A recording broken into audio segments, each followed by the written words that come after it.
चलो good evening everyone. वरती 72 करून घ्या सर. आपलं विकली टॉक आय गेस 72 आहे. ठीक आहे. तर सगळ्यात महत्वाचं आजच्या विकली टॉकचा अजेंडा काय तो आपण सुरुवातीलाच बघून घेऊ. सर आम्ही लगेच अजेंडा स्टार्ट करतोय. RRB PO प्रीचा जो डे 1 होता त्याचा रिव्ह्यू, त्याच्यानंतर स्क्रीनशॉट्स हे काही इम्पॉर्टंट, त्याच्यातनं तुम्हाला एक्झाम बद्दल पण काही माहिती भेटेल आणि जनरल आपला जो सेक्शन असतो पण यावेळेचे खूप इम्पॉर्टंट आहे. भरपूर मुलांचं बरंच काही त्यातनं कव्हर होईल. त्यानंतर study plan RRB PO pre ज्यांची आहे 7 तारखेला त्यांच्यासाठी. त्यानंतर स्टडी प्लॅन ज्यांचा RRB असिस्टंट आहे 8 तारखेला.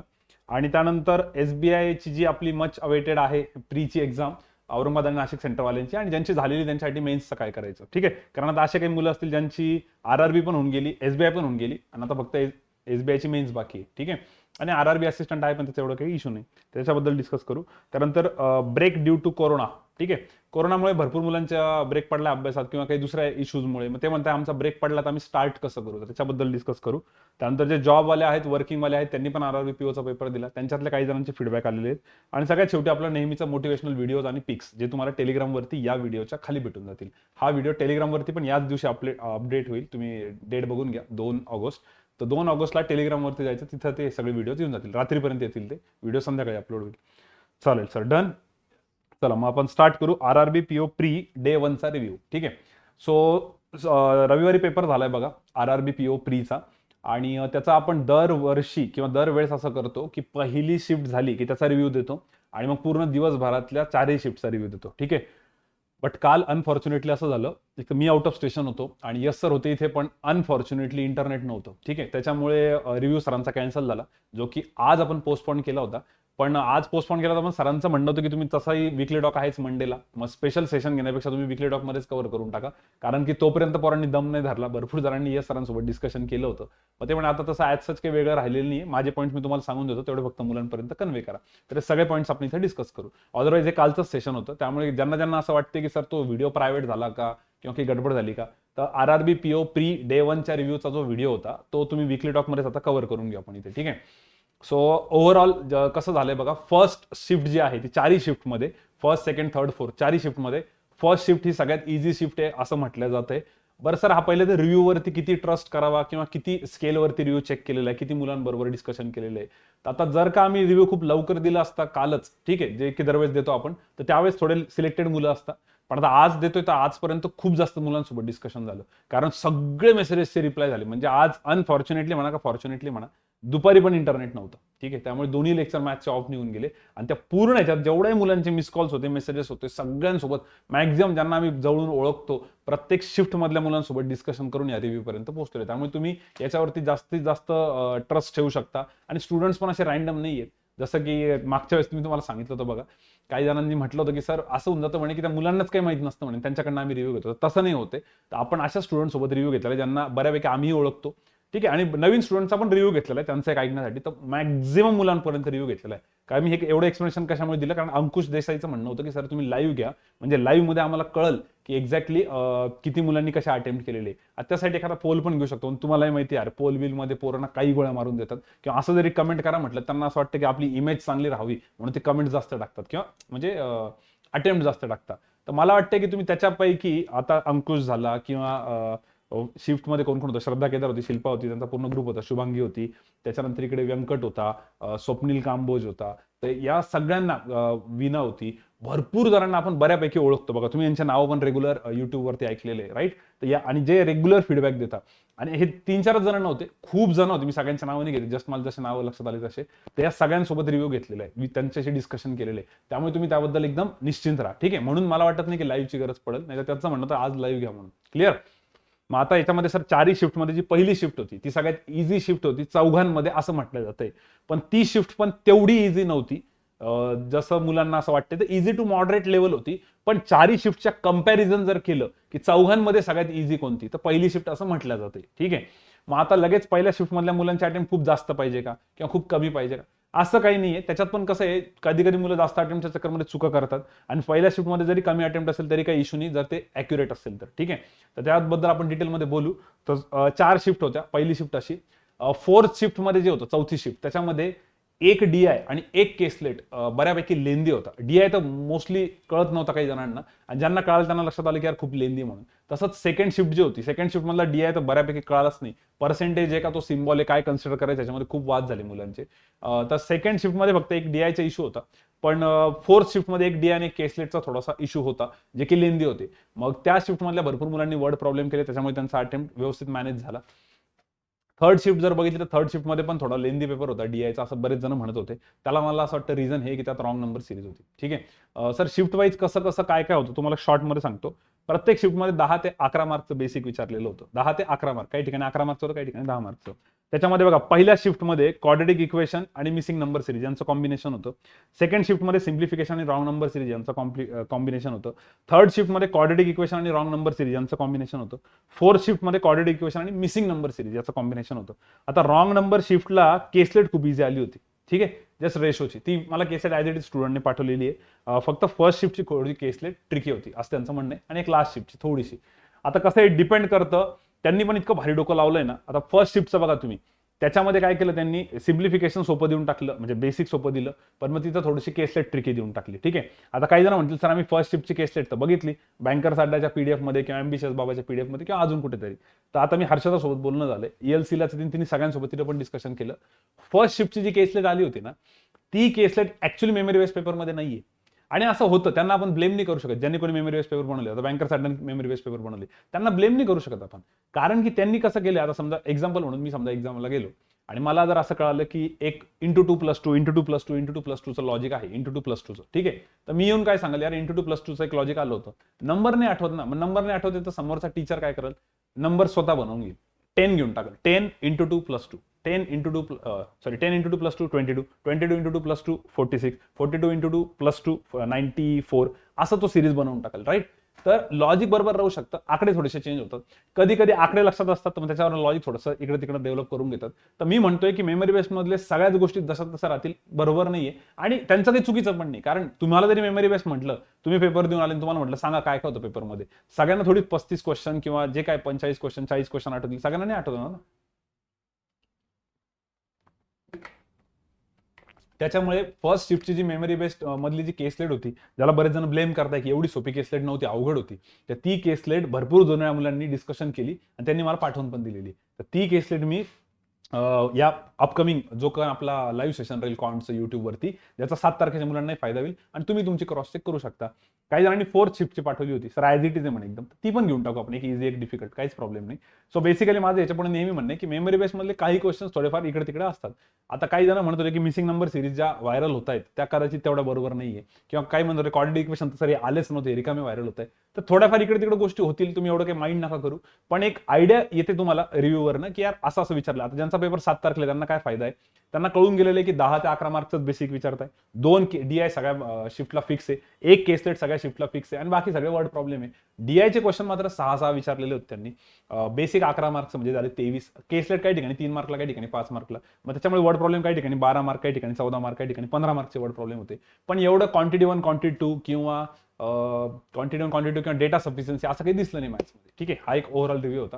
तर सर मग याच्यामध्ये गुड अटेम्प्ट वगैरे काय, तर आता पहिले शिफ्ट वाईज कळालं तुम्हाला की पहिली शिफ्ट कंपॅरेटिव्हली सोपी म्हणतायत, पण त्यात केसलेट थोडीशी डिफिकल्ट होती. सेकंड शिफ्टमध्ये रॉंग नंबर सिरीजमुळे मुलांचं म्हणणं होतं की सर इथं डबल डिफरन्स घ्यावा लागत होता. अंकुशने पण चांगला फीडबॅक दिला, आणि अंकुश सारख्या मुलांचे पण अटेम्प्ट तिथे कमी झालेले, तर काळजी करू नका. So basically first shift comparatively easy 4 शिफ्टमध्ये. सेकंड थर्ड फोर्थमध्ये मिक्स रिव्ह्यूज भेटलेले, त्यातल्या थर्ड आणि फोर्थला बरेच जण शिव्या घालतायत, पण मग सेकंड पण तशी ते डिपेंड करतात आता कसं काय. तर सर ओव्हरऑल तुम्हाला काय वाटते, ओव्हरऑल असं वाटतंय मॅथ्समध्ये तुमचा अटेम्प्ट एक 17 ते 20 पर्यंत जरी असेल तर it's a very good attempt. 17 ते 20 पर्यंत it's a very very good attempt. ठीक आहे, आता सर मग पहिल्या शिफ्टमधल्या मुलांचा अटेम्प्ट जास्त आहे. आता तुम्हाला पास्टमध्ये माहिती आहे असं खूप वेळ झालेलं आहे की ज्याची शिफ्ट इझी आलेली त्याचे अटेम्प्ट खूप जास्त आहे, पण मार्क्स मात्र नॉर्मलाइज करून त्यांनी थोडे कमी केलेले आहेत किंवा बऱ्यापैकी हँडल केलेले आहेत. आणि ज्यांचे कमी अटेम्प्ट असतील त्यांना पण बऱ्यापैकी बोनस दिलेला आहे. फक्त ॲक्युरसी तुमची जेवढी चांगली 100% राहील तेवढं मॅटर करतं. ठीक आहे, मग सर याच्यामध्ये आता हे सांगा, लॉजिकचं कसं होतं सेक्शन? लॉजिकचं सेक्शनचं काय झालं होतं, तुम्ही काही दिवसापूर्वी एसबीआयचा पेपर दिला होता बघा, आणि एसबीआयला मुलांनी अटेम्प्ट खूपच मारले होते लॉजिकचे, बरोबर, आणि सगळ्यांनी क्रेडिट दिलं होतं की एलआरच्या लाईव्ह सेशनमुळे खूप फायदा आला. तर समव्हॉट कुठेतरी डोक्यात होतं मुलांच्या की यार 20 मिनिटांमध्ये आपण जर लॉजिकचे तिकडे 30-28 मारलेले आहेत, तर कुठेतरी मुलांच्या डोक्यात होतच आहे. इकडे आपण 25-25 मिनिटं देणार आहे एलआरला, परत RRB is all about speed म्हटलं जातं, आरआरबी पेपर इझी असतो. कुठेतरी सायकोलॉजी एक तयार झाली होती मुलांची की 35 किंवा 40 क्वेश्चन पर्यंत आपण जाऊ. ठीक आहे. आणि तुम्हाला सेशनच्या आधी पण सांगितलं होतं, पेपरच्या अगोदर एक व्हिडिओ बनवला होता बघा, की रिस्पेक्ट करा, मेरिटवरती खेळा. एकाने कमेंट केली होती त्यामध्ये की मेरिटवरती खेळा म्हणजे काय, आम्ही त्या कमेंटला पण रिप्लाय दिलेला आहे. तर मेरिटवरती खेळा म्हणजे काय, जर त्यांना कळत नाही इझी क्वेश्चन आहे तर इझी आहे, अवघड आहे तर सोडून द्या, इगोवर नका घेऊ, प्री डिटरमाइंड नका जाऊ की आधीच 35 क्वेश्चन करायचे, हे मुलांकडनं झालं.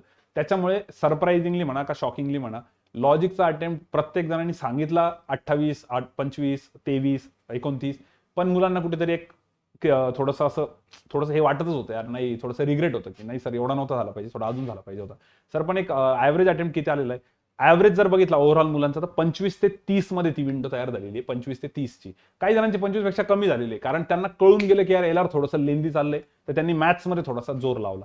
आणि काही जणांनी 30 पेक्षा वरती इगोवरती घेऊनच गेले की नाही नाही भैया हमको तो करणे ये करणे, मग त्यांचा मॅथ्सला वेळ कमी भेटला आणि मग मॅथ्सचा अटेम्प्ट थोडा कमी झाला. पण मग माझं म्हणणं आहे की तुम्ही सेक्शन वाईज नका बघू, कारण की सेक्शन वाईज त्यांनीच बघा ज्यांनी प्रॉपरली जेन्युअनली टाइम दोन्ही सेक्शनला दिला. जर तुम्ही दोन्ही सेक्शनला डिसेंट टाइम दिला असेल, सोप्या भाषेत जे मी पेपरच्या आधी पण बोललो तुम्हाला, की लॉजिकला मॅक्सिमम 25 मिनिट आणि मॅथ्सला मिनिमम 20 मिनिट, असं ज्यांनी केलेलं आहे त्यांचा अटेम्प्ट या ढाच्यामध्ये बसलेला आहे. त्यांचा बरोबर लॉजिक 25 ते 30 मध्ये बसलेला आहे आणि त्यांचा बरोबर मॅथ्स 17 ते 20 मध्ये गेलेला आहे. ठीक आहे. ज्यांनी मग मॅथ्सला लॉजिकला थोडा जास्त वेळ दिला त्यांचं कदाचित मग मॅथ्स जे आहे ते थोडंसं कमी झालं, आणि किंवा ज्यांनी मॅथ्स लॉजिकला कमी वेळ दिला त्यांचं मॅथ्स चांगलं झालं. मग सर सेक्शनल अटेम्प्ट कसे आहेत मुलांचे, तर तेच जे तुम्हाला फर्स्ट शिफ्टला सांगितलं होतं. पण फर्स्ट शिफ्टमध्ये आम्ही खाली एक नोट पण टाकली होती की level of difficulty may vary, आणि त्याच्यामुळे मग थोडीशी पुढे गडबड झालेली. मग त्याच्यामध्ये काही ठिकाणी मुलांचं काय झालं, आता बघा फोर्थ शिफ्ट सांगतो तुम्हाला. फोर्थ शिफ्टमध्ये कसं झालं नीट ऐकून घ्या. फोर्थ शिफ्टमध्ये काही स्टुडंटनी खूप लवकर पकडून घेतली ही आयडिया की यार इथं डीआय खूपच लेंदी चाललाय आणि केसलेट अवघड चालली, मग त्यांनी त्यांचा पूर्ण जोर वर्ड प्रॉब्लेमकडे लावला. तर त्यांचे अटेम्प्ट मॅथ्सचे फोर्थ शिफ्ट असून पण चांगलं आहे. ठीक आहे. काही जणांचं असं झालं की नाही सर मी त्या डीआय आणि केसलेटमध्ये मला थोडासा वेळ गेला, किंवा त्या पर्टिक्युलर रॉंग नंबर सिरीजमध्ये वेळ गेला, जसं थर्ड आणि सेकंड शिफ्टवाल्यांचं, मग त्यांचा अटेम्प्ट थोडासा कमी झाला. मग सर आता याच्यामध्ये कसं आहे, ज्यांनी हे स्किप मारून वर्ड प्रॉब्लेम केले म्हणजे ते खूप हे का, तर मी सांगतो तुम्हाला 10 पैकी पण 100 पैकी एखादा मुलगा असा असेल की ज्यांनी हे डोकं लावलेलं आहे की वर्ड प्रॉब्लेमला जास्त वेळ दिला त्यांनी डी आणि केसलेटला न करता फोर्थ शिफ्टमध्ये. त्यामुळे तुम्ही हे नका विचार करू की सर मग फोर्थ शिफ्टमध्ये यांचा अटेम्प्ट जर का 55-57 प्लस जातोय तर मग असंच सगळ्यांचं सिलेक्शन होईल का, नाही नाही नाही. यांनी एक्स्ट्रॉर्डिनरी अटेम्प्ट केला असं तुम्ही समजून घ्या, यांनी खरंच भारी डोकं लावलं. पण ज्यांच्याशी आम्ही मॅक्झिमम क्राऊड सोबत बोललो, त्या मॅक्झिमम क्राऊडचा जो अटेम्प्ट आहे तो 45 to 50च्या रेंजमध्ये आहे. फर्स्ट शिफ्ट वाल्यांचा पण त्या रेंजमध्ये आहे, काही जणांचा थोडासा वरती आहे. मग सर जनरल काय सांगताय तुम्ही आता, एक कन्क्लुजन काय करताय, कन्क्लुजन असं करतोय, क्वांटमध्ये अटेम्प्ट तुमचा 17 ते 20 पर्यंत आहे, बट काही शिफ्टमध्ये 17 पेक्षा पण खाली आलेला आहे. एक तर शिफ्टचा प्रॉब्लेम होता, जसं मी तुम्हाला इतक्या वेळेचं एक्सप्लेनेशन दिलं, किंवा त्या मुलांनी लॉजिकला जास्त वेळ दिला, त्याच्यामुळे तुम्ही लगेच 17 ते 20च्या विंडोमध्ये जाऊन पकडू नका. तुमचा अटेम्प्ट जरी 15-14 असेल, पण जर तुम्ही लॉजिक चांगला केला असेल तर काही हरकत नाही. आणि लॉजिकचा 25 ते 30, काहींचा 30ला पण एक्सिड केलेला आहे कारण त्यांनी मॅथ्सला कमी वेळ दिला, काहींचा 25च्याच रेंजमध्ये आलेला आहे कारण मग त्यांनी मॅथ्सला जास्त वेळ दिला. तर मग हे सेक्शन वाईज झालं, आणि ओव्हरऑल अटेम्प्ट जो आहे तुम्हाला वाटते 45 to 50 मध्ये ऍव्हरेज अटेम्प्ट आहे. म्हणजे सर याचा अर्थ 45 अटेम्प्ट ज्यांचे आहे त्यांनीच होप्स ठेवायचे का, असं बिलकुल नाहीये. ठीक आहे. मिनिमम मला असं वाटतं ज्यांचा 40+ अटेम्प्ट आहे त्यांनी होपफुल राहायला काही हरकत नाही. लास्ट टाइमचाच तुम्हाला सगळ्यांना आठवत असेल, युट्यूबवर व्हिडिओ पण आहे आपला आरआरबीचा अनालिसिसचा, तो पण बघा.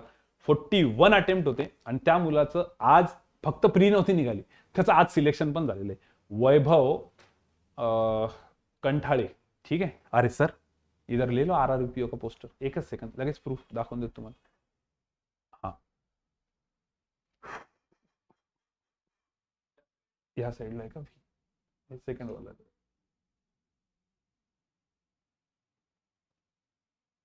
हे आरआरबी असिस्टंट बघा बरं, असिस्टंटला कमीच होत त्याच्याने एक पीओला का आयबीपीएस पीओ मध्ये गेला तो. हा हा हा हा हे आरआरबी असिस्टंट आहे ना. हा हा हा हिरो आहे. याचा मला वाटतं इंटरव्ह्यू मध्ये काहीतरी गडबड झालेली आहे, पण हा आरआरबीची प्री तर त्याची निघालेली होती, जी मी तुम्हाला वैभव कंठाळे 41 अटेम्प्ट वरती त्याची मागच्या वर्षीची आरआरबी पीओची प्री निघालेली. ठीक आहे. आणि हा एकटाच जस्ट लक्षात होता म्हणून, पण असं भरपूर जण आहे तुमच्या पण कॉन्टॅक्ट मध्ये काय असतील, कदाचित काही जणांची प्री निघून मेन्सला प्रॉब्लेम झाला असेल, पण सध्याच्या घडीला 41 अटेम्प्ट लास्ट इयर त्याची प्री निघाली होती आणि काहीतरी 46-47चा कट ऑफ होता.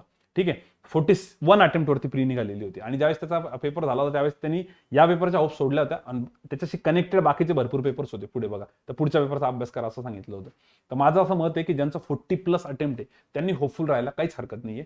फक्त तुमची अॅक्युरसी मात्र पूर्ण पाहिजे, त्याच्यात तिथं काही कॉम्प्रोमाइज नाही पाहिजे. तुम्ही म्हटले सर तिथे पण 2-3 चुकलेले आहे आणि इथंही अटेम्प्ट 40च आहे, मग अवघड होऊन जाईल. मग तर तुम्ही जे आहे ते जेन्युइनली एक्सेप्ट करून पुढे निघा. अदरवाईज मिनिमम 40 अटेम्प्ट ज्यांचे आहेत आणि अॅक्युरसी आहे त्यांनी होपफुल राहायला हरकत नाही. सर आम्ही काही मित्रांमध्ये ऐकलं ज्यांचे 56, 58, 59, 60, 62, 63 पर्यंत आम्ही ऐकले सर काही जणांचे.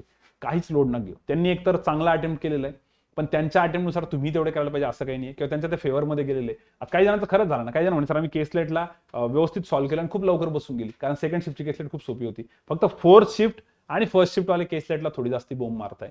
सेकंड थर्ड वाल्यांचा काहीच इश्यू नव्हता. तर काही जणांचं उलट केसलेटमुळे लवकर चांगला पेपर अटेम्प्ट झाला.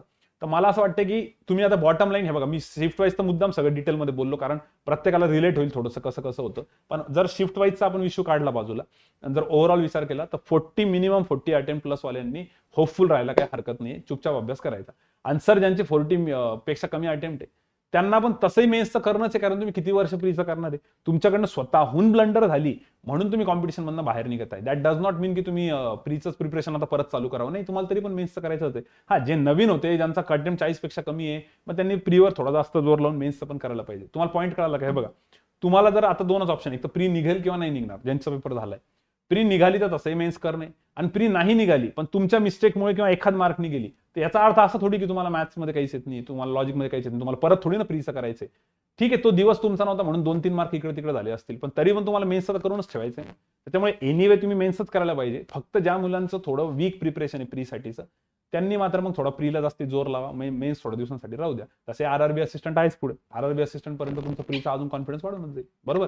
तर हे झालं कट ऑफ किती पाहिजे. कट ऑफचं जर मुलं विचारता येतात बघा, कट ऑफ मागच्या वर्षीचा जो पेपर होता त्याचा 46-47 कट ऑफ होता आणि मुलं म्हणत होते की मागच्या वर्षीपेक्षा या वर्षीचा पेपर थोडासा डिफिकल्ट आहे म्हणून. ठीक आहे, किंवा तुम्ही असं म्हणू शकता की तुम्ही होप्स जास्त ठेवल्या होत्या कारण तुम्ही एवढी प्रॅक्टिस केली होती तर करायची तुम्हाला आशा जास्त होती अटेम्प्ट करण्याची आणि त्या कंपॅरिझनमध्ये पेपर तितका आला नाही, थोडासा लेंदी होऊन गेला म्हणून मग तुम्हाला तो अवघड वाटतोय. कारण काही जणांची अशी पण रिॲक्शन होते की नाही सर दोन्ही पेपर सेमच वाटतं आम्हाला, एवढा काही इश्यू नाही वाटत. कधी कधी होतं ना, अपेक्षा जास्त ठेवतो आपण. जसं की समजा एखाद्या मूवीचा पार्ट आलाय, पहिला पार्ट आला की सेकंड पार्ट कडनं खूपच अपेक्षा असतात. सेकंड पार्ट पण ठीकठाक असतो पण आपल्या एक्सपेक्टेशन्स इतक्या असतात की पहिल्या पार्टशी कम्पेअर केलं की आपण म्हणतो की नाही यार ये पेपर इतना नाही.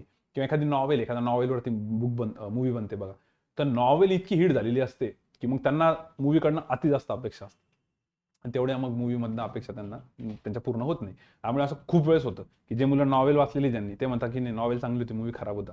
आणि ज्यांनी नॉवेल नाही वाचलेली ते म्हणतात हा मूवी चांगला होता. त्यांना माहितच नाही ना की ओरिजिनल मध्ये किती भारी दिलेलं होतं बुकमध्ये. हॅरी पॉटरवाले बघा तुम्ही, थोडा टॉपिक डायव्हर्ट होतोय. ज्यांनी कोणी बुक वाचलेले त्यांना कोणालाच हॅरी पॉटर मूवी नाही आवडणार, त्यांना पहिले बुक आवडत नंतर मूवी. ठीक आहे, आणि ज्यांनी बुक नाही वाचलेली त्यांना तर मूवी पण तसाही आवडतो. एनिवे, सो बेसिकली सर ह्याचा काय इथं कनेक्शन होतं, कुठून कनेक्शन निघालं होतं की कुठून कनेक्शन निघालं होतं या पॉईंटचं? हा ते अपेक्षा त्यांनी वाढवून ठेवलं त्याच्या पेपरच्या त्याच्यामुळे. राईट. तर क्लिअर आहे सगळ्यांना. मग असं जाईल तर सर बॉटम लाईन काय? बॉटम लाईन ही आहे ज्यांचे मिनिमम 40+ अटेम्प्ट आहे त्या सगळ्यांनी होपफुल राहा, पॉझिटिव्ह राहा, टेन्शन घेऊ नका, डिप्रेशनमध्ये जाऊ नका. त्याच्याबद्दल पण काही स्क्रीनशॉट्स आहेत पुढे, तुम्हाला लक्षात येऊनच जाईल. ठीक आहे, ओके. सो डे 1चा रिव्ह्यू झाला. सर याच्याबद्दल अजून काही इम्पॉर्टंट पॉईंट सेंटर बद्दलचे की सर हे सेंटरचा असा फीडबॅक होता, इथे असा प्रॉब्लेम आला होता, 7 तारखेच्या मुलांसाठी काय. तर आता हे सगळे पॉईंट्स आम्ही असे सेपरेट नाही ठेवलेले, स्क्रीनशॉटच्या सेक्शनमध्ये घेतले. मुद्दाम स्क्रीनशॉटचा सेक्शन मी लगेच याच्यानंतर ठेवलेला आहे. ठीक आहे, याच्यानंतरच ठेवलेलं आहे. तर त्याच्यातनं तुम्हाला बरेच पॉईंट्स क्लिअर होतील आणि बाकी मग पुढे स्टडी प्लॅनमध्ये पण आहे आणि इकडे पण मी काही पॉईंट्स लिहिलेले ते पण सगळे वाचून दाखवतो. ठीक आहे, तर आता थोडंसं मिक्स राहील. फक्त माझी रिक्वेस्ट आहे आता रिव्ह्यू तर तुम्ही ऐकला, याच्यात तर काही तुम्हाला असं नोट डाऊन करण्यासारखं नव्हतं.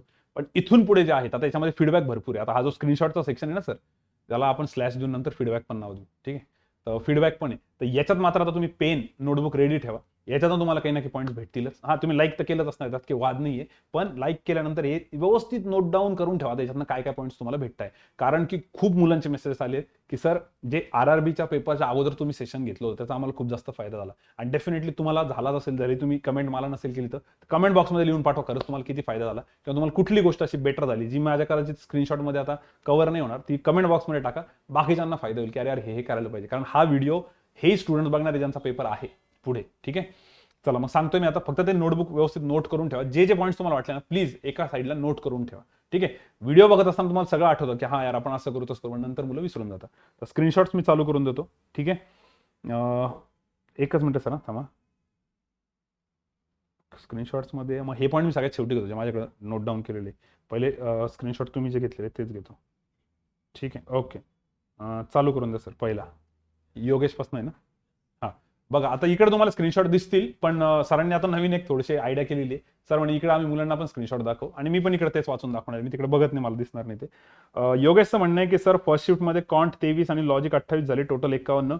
स्टुडंटला सांगा सर की आन्सर क्लिक करताना ऑल ऑप्शन चेक करा. फर्स्ट आन्सर करेक्ट असतं पण ऑल करेक्ट करा, कारण काही ऑप्शन खालच्या साईडला असतात पझल्समध्ये. ठीक आहे. ऑल ऑप्शन करेक्ट असं पण ऑप्शन असतं पझल्समध्ये. ठीक आहे. तर ते एकदा चेक करायला लावा. भरपूर जणांना काय आता त्याचा पण मी थोडासा इलॅबोरेट करतो. ठीक आहे. स्क्रोलिंगमुळे स्टुडंट पाहत नाही. हा एक्झॅक्टली मला हेच क्लिअर करत त्यांनी लिहिलेलं आहे. RRBला काय झालेलं आहे, 10 ऑप्शन्स आलेले. तुम्ही आता चांगला पेपर मुलांनी बघितला, 5 ऑप्शन इंग्लिशमध्ये, 5 ऑप्शन मराठीमध्ये किंवा 5 ऑप्शन कोकणीमध्ये. आता एला आता अच म्हणतील ना, ते वेगळंच काय म्हणणार आहे, त्यामध्ये सेमच असतं. तर मुलांचं काय होऊन जातं, ते स्क्रोल प्रत्येक क्वेश्चनला तुम्हाला स्क्रोल करावा लागतोय. त्याच्यामुळे काय झालंय, ओव्हरऑल जेवढा अटेम्प्ट मुलांचा व्हायला पाहिजे, आता हाच पेपर जर का 5 ऑप्शन्समध्ये ऑनलाईन दिला व्यवस्थित तुमचा इकडे, तर कदाचित सगळ्यांचे थोडे अटेम्प्ट वाढतील. तिकडे जाऊन त्या प्रेशरमध्ये स्क्रोलिंग डोकं आउट होऊन जातं. ठीक आहे. तर त्याच्यामुळे झालं काय, एका लिमिट नंतर मुलांचं माइंडसेट झालेला असतो, आता स्क्रोलच नाही करायचं, क्रॉस चेकच नाही करायचं. आता पहिला ऑप्शन दिसला ना, मारून द्यायचं पुढे निघायचं, म्हणजे राईट असेल तर. त्याचं म्हणणं आहे की पझल्समध्ये स्पेशली पहिली लाईन राईट असणार आहे, पण मुलं कंटाळा करतील की कोण स्क्रोल करत बसेल आता BCDE सगळे ऑप्शन. तर पहिला आलेले ना, चला हेच राईट असेल म्हणून पुढे जाता. कारण बऱ्याच वेळेस असं होतं की तुम्ही 5 ऑप्शन चेक करताना तुम्हाला नंतर कळतं की पहिलंच बरोबर होतं. पण अशा वेळेस काय होतं, ऑल द अबव पझल्समध्ये शक्यतो असतं ना की which of the following is true असं म्हणतात. ते which of the following is true, आपल्याला असं वाटतं खालीलपैकी कोणतं बरोबर आहे, पहिलंच बरोबर आहे. अरे पण पहिलं, दुसरं, तिसरं, चौथं सगळे बरोबर असतात, खाली एक नवीन ऑप्शन असतं की ऑल द अबव. तर मग तो पॉईंट त्याने एक्सप्लेन केला. त्यामुळे प्लीज स्क्रोलिंगचं बघा. स्क्रोलिंगसाठी अजून एक फीडबॅक आहे मुलांचा, की स्क्रोल करताना कसं आहे, तिथं माऊसचं जे सेंटरचं बटन आहे, IS सरांनी पण फीडबॅक दिला होता. माऊसचं ते सेंटरचं ज्याला आपण स्क्रोल करतो, सर माऊस द्यावर एक मिनिट, लगेच देखले ते आपण घुमायला नको, फक्त एकच मिनिट, एकदम लाईव्ह डेमो. ठीक आहे. हे बघा, हा माऊस दिसतोय तुम्हाला, हे याला काय म्हणतो, स्क्रोलिंग बटन जे आहे हे इथं स्क्रोल होतंय, मॉक टेस्टमध्ये स्क्रोल होतंय. तिथं गेल्यावर मुलं सर आमचा माऊस खराब आहे. तुमचा माऊस खराब नाहीये, हे स्क्रोलिंग बटन डिसेबल केलेलं असतं सगळ्यांचं. मग त्यावेळेस काय करायचं, त्यावेळेस इथे क्लिक करून ठेवायचं आणि त्याला ड्रॅग करायचं, ड्रॅग. ठीक आहे. आणि बऱ्याच वेळेस पझल्समध्ये होता ना, तसं बाजूला एक स्क्रोलिंग हे असते ना, लाईन असते ना, तर त्याला असं धरून ड्रॅग करायचं खाली. तर मग त्यांचं म्हणणं काय होतं, ड्रॅग करायचं असं एक ऑप्शन तर आहे, पण काही जणांचं म्हणणं असं ड्रॅग पण नका करायला. हा, काही जण अजून भारी, आता बघा समजा एवढी हा एक मेसेज, हा एक पॅसेज समजा, तर इथं जर ती लाईन आहे, तर आपण काय म्हणतो, असं स्क्रोल करा खाली धरून, बरोबर. हे तर जनरल झालं. पण यांनी फीडबॅक काय दिलाय की सर स्क्रोल पण नका करायला मुलांना, कारण की त्याचे जे 10 ऑप्शन्स आहेत ते एक तर पहिल्या फ्रेममध्ये बसता किंवा दुसऱ्या फ्रेममध्ये बसता. त्यांचं म्हणणं काय, मुलांनी स्क्रोल नका करू, मुलांनी एक इथे आहे ना, डायरेक्ट इथे ब्लँक स्पेसवर क्लिक करा. आपण तुमचे युट्यूबचे सेशन बघताना त्यात पण होतं बघा, बऱ्याच स्लाइड खाली घेताना डायरेक्ट इथं क्लिक करून टाका. काय होईल, ते दुसरीच विंडो तयार होते. तर मग आता हे सगळं पेपर चालू असताना कसं जमलं आम्हाला, बघा पहिल्याच क्वेश्चनला स्टार्टिंगला एखाद्या वेळेस करून बघायचं, म्हणजे पूर्ण अख्खा पेपरमध्ये तुम्हाला कधी प्रॉब्लेम येत नाही. पण तुम्ही इतकी प्रॅक्टिस करता तिथे, मग तुम्हाला शेवटी कळतं की अरे असं पण होतं, तोपर्यंत वेळ निघून गेलेला राहतो. तर त्यांचं म्हणणं एक तर ड्रॅग तर करू शकता तुम्ही, पण ड्रॅग नाही करता आलं तर त्याला डायरेक्ट खाली कुठे पण ब्लँक स्पेसवरती क्लिक करा, आहे ना. ब्लँक स्पेसवरती क्लिक केलं की ते खाली येऊन जातं. आणि त्याच्यात काय फार तर फार 2च विंडो असतात त्यांच्या, ऑप्शन्स 10 जरी म्हटलं तर 1 आणि 2, तर तुम्हाला फायदा होईल. हा चांगला फीडबॅक दिलाय.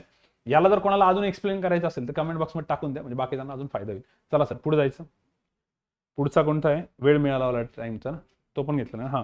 हा मेसेज प्लीज, हा सगळ्यांनी प्लीज प्लीज प्लीज फॉलो करा. त्याचं म्हणणं आहे की सर मला टाइम सांगा पेपरबद्दल, मला मेन्सबद्दल बोलायचं आहे, तर प्लीज तुम्ही आधी वीकली टॉक ऐका. माझा रिप्लाय पण आहे त्याच्यामध्ये. वीकली टॉक बघा आधी कंपल्सरी, त्यानंतर मेसेज करा. गरज पडली तर रेडमध्ये करायला पाहिजे होतं. ठीक आहे. गरज पडली तरच मग करा, कारण काय झालंय, काल आणि परवामध्ये इतके जास्त मेसेजेस आणि कॉल्स चालू आहेत मुलांचे, खूपच गडबड होती, त्यामुळे मी हे बोललो. तुम्ही आधी पूर्ण वीकली टॉक बघून घ्या. हां सर पुढचा, आज 4th शिफ्ट होती एक्झामची, रिझनिंगमध्ये 40 अटेम्प्ट करायच्या नादात एक DI मिस झाला सर, ओनली 46 अटेम्प्टेड, 2-3 चुकू शकतात सर. रिझनिंगमध्ये 29च झाले आणि मॅथ्समध्ये 17. आता याला कायच बोला, साताऱ्याचा स्टुडंट आहे आपला, आम्ही नाव नाही सांगत त्याचं, गडबड झाली नाही याच्याकडनं. नाव मुद्दा आम्ही सगळ्यांचे कट केले, कोणाला राग येईल किंवा वाईट वाटेल, पण ठीक आहे. मग आता बघा, ही गडबड कोणीच करू नका ज्यांचा पुढे पेपर आहे, की मी मॉकच्या त्या व्हिडिओमध्ये पण बोललो तुम्हाला पेपरच्या आधी, की असे हवा नका करायला जो की रिझनिंगमध्ये 40 करतो किंवा 35 करतो, असं डोक्यात आकडे नका ठेवू की आज तर मला एवढं करायचंच आहे. बऱ्याच वेळेस नाही का सेहवागनी स्टंट मारलेले आहेत, 100 रन करण्यासाठी 6 मारायचाच आहे, 6 मारायला जाऊन 100 पण होत नाही, मॅचची टीम हारून जाते. तर ते स्वतःच्या माइलस्टोनच्या चक्करमध्ये टीमचा वांदे होतात. असं इकडे गडबड नका करू तुम्ही, प्री डिटरमाइंड जाऊ नका. त्याचा मेसेज नीट वाचा. तो म्हटला ना की त्या चक्कर आणि 2-3 चुकले म्हटल्यावर थोडंसं रिस्क आहे. अदरवाईज 46 अटेम्प्टला काहीच प्रॉब्लेम नाही. मी ऑलरेडी बोललो कट ऑफ बद्दल की 40 प्लस अटेम्प्ट असतील आणि शुअर शॉट असतील तर सिलेक्शन होऊ शकतो तुमचं प्रीसाठी, मेनसाठी. मॅथ्सचे 17 ओनली नाही, ते 17 पण ठीक आहे, कारण जर तू रिझनिंगला इतके करायला गेला तर मॅथ्स तर कमी होणारच आहे ना. आता फक्त दुआ करावं लागेल की जे 2-3 चुकले त्यात नॉर्मलायझेशनमध्ये जास्त फटका नको बसायला.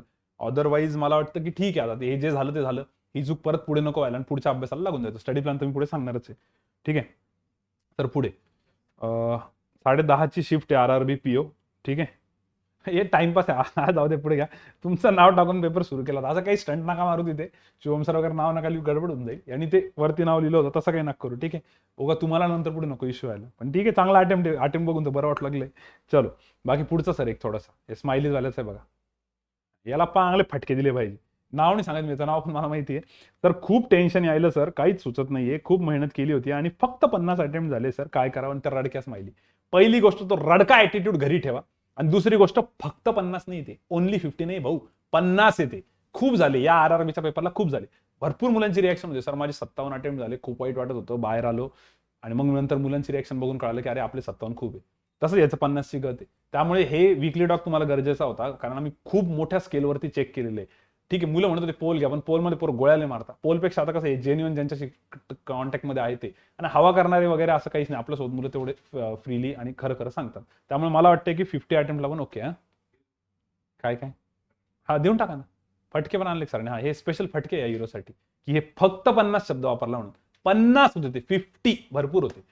आणि दुसरी गोष्ट, रडक्या स्माइल, तो रडका ऍटिट्यूड नाही, आपल्याला पॉझिटिव्ह ऍटिट्यूड पाहिजे, फुल एनर्जी पाहिजे, चला पुढचा अभ्यास करायचा म्हणून. तुम्ही या फील्डला आलेच का बरं बँकिंगच्या? याच्यासाठीच ना की इकडे नंबर ऑफ एक्झाम्स खूप जास्त आहे म्हणून. मग तरी इकडे येऊन बी रडलो आपण तर UPSC आणि MPSC वाल्यांसारखं होऊन जाईल ना. चला, ह्याच्यात काही सिम्बॉलच नाही कळाला मला पुढचा. स्टार्टिंगला काय होतं आणि सरच्या अगोदर काय त्यांनी ते सिम्बॉल टाकलाय बाबा, डेंजर. ठीक आहे, आलाय का त्याचा मेसेज? ओके, पण जाऊ द्या. याचा मेसेज मोठे वरती नाव पण होतं, आम्ही क्रॉप केलं, ते नाव घेऊ ठेवलं नाही कोणाचं. आणि सर लातूर सेंटर इतकं, एकच सेंटर आहे सर लातूरला. त्यांना सांगा की जास्त क्वेश्चन स्किप नका करू, म्हणून वेळ जातोय सर कॉन्टला. माझे 3 मिनिटं वाया गेली. ज्यांना हे कळालं नाही त्यांच्यासाठी, ज्यांचे सेंटर खराब येत आहे, आता लातूर सेंटरचे खरंच खूप जण कंप्लेंट करताय, किंवा अजून कुठले पण जे काय सेंटर असतील तुमचे XYZ, तिथं जर तुम्हाला बफरिंगचा वगैरे प्रॉब्लेम येतो, सेंटरचा इश्यू असेल नेक्स्ट क्वेश्चन करायला, तर मग व्हिडिओमध्ये आधीच सांगितलेलं आहे बघा तुम्हाला, की काही सेंटरवरती असा प्रॉब्लेम येत असेल तर तुम्ही डायरेक्ट नेक्स्ट उड्या नका मारू, म्हणजे जास्त उड्या नका मारू. कारण तुम्ही प्रत्येक वेळेस नेक्स्ट करताय, स्क्रीन चेंज होती, नवीन विंडो येते, तर बफरिंगला अजून जास्त वेळ लागतो. त्यांनी सांगितलं ना ओव्हरऑल त्याचे 3 मिनिटं वाया गेले. तर तसं नको व्हायला. मग काय करायला पाहिजे? मग तुम्ही ती प्रॅक्टिस केलेली पाहिजे की 1 क्वेश्चन ॲट अ टाइम, की सरळ जो क्वेश्चन येईल तो घ्यायचा, शांततेत सॉल्व्ह करायचा. तो झाला की मग पुढचा क्वेश्चन लोड होईल. मग सर लोड व्हायला वेळ नाही लागत का? तरी पण लोड व्हायला 2-2 सेकंद लागतात, पण ते तो एक नॅचरल टायमिंग आहे तेवढा जाण्याचा, नॅचरल टाइमपेक्षा थोडासा. पण असं एक सिक्वेन्स वाईज गेलं की प्रॉब्लेम नाही. तुम्ही डायरेक्ट जंप मारला की नंतर परत त्याच्या चक्करमध्ये अजून जास्त वेळ जातो. आणि मी हे सगळं एक्सप्लेन केलेलं आहे. आता ज्यांचाही पेपर 7 तारखेला आहे ना, त्यांच्यासाठी तो व्हिडिओ आपण परत अपलोड करून टाकू. अपलोड म्हणजे ग्रुपवरती शेअर करू. तुम्ही तो बघून जातात, हा पॉईंट मुद्दा एक्सप्लेन केलेला आहे. पण सर आम्ही कधी तशी प्रॅक्टिसच नाही केली स्टार्ट टू एंडची. तर ज्यांचा 7 तारखेला पेपर आहे आणि असे खराब सेंटर आहे, त्यांनी प्रॅक्टिस करा. त्यांनी मॉक टेस्टमध्ये स्टार्ट टू एंड जाण्याची प्रॅक्टिस करा. हे मी स्टडी प्लॅनमध्ये पुढे सांगणारच आहे, पण आता परत बोलल्या गेलं. आणि हे सगळं सांगितलेलं आहे बघा तुम्हाला. तुम्ही प्रत्येक सिच्युएशनला रेडी पाहिजे. जसं धोनीने बघा प्रॅक्टिस करून घेतली होती मुलं ज्यांच्याकडनं, प्लेयर्सकडनं, कशाची बॉल आउटची, आठवत आहे ना, नेटमध्ये प्रॅक्टिस करायला लावायचे ते मॅच संपल्यानंतर, तसं टाइमपास म्हणून सेशन संपल्यावर. तर त्यांचं जेव्हा नेटचं सेशन संपायचं ते उगं टाइमपास टाकायला लावायचे. आणि त्याचा फायदा त्यांना वर्ल्ड कपमध्ये पाकिस्तान विरुद्ध झाला. सगळ्यांना आठवत असेल ते क्रिकेटवाल्यांना. तसं तुम्ही करून ठेवायला पाहिजे. या सिच्युएशनला तुम्ही रेडी पाहिजे होतं. पण ठीक आहे, आता बाकीच्यांना तो फायदा होईल पुढे. सर पुढचा पॉईंट, सर वीकली टॉकमध्ये हा पॉईंट सांगा सर. 5चे सेटमध्ये जंप मारण्याच्या चक्करमध्ये, हा मी याचा पॉईंट पूर्ण वाचलेला आहे. माइंडसेट खराब झाला. ओके ओके ओके, स्टुडंटला सांगा सर. ओके, हां तुम्ही वाचून घ्या डिटेलमध्ये, मी सांगतो त्यात काय लिहिलं आहे. त्याचं म्हणणं आहे की आता बऱ्याच मॉक टेस्टमध्ये कसं बरोबर 5-5चे सेट असतात. पहिले 5, मग नंतरचे 5.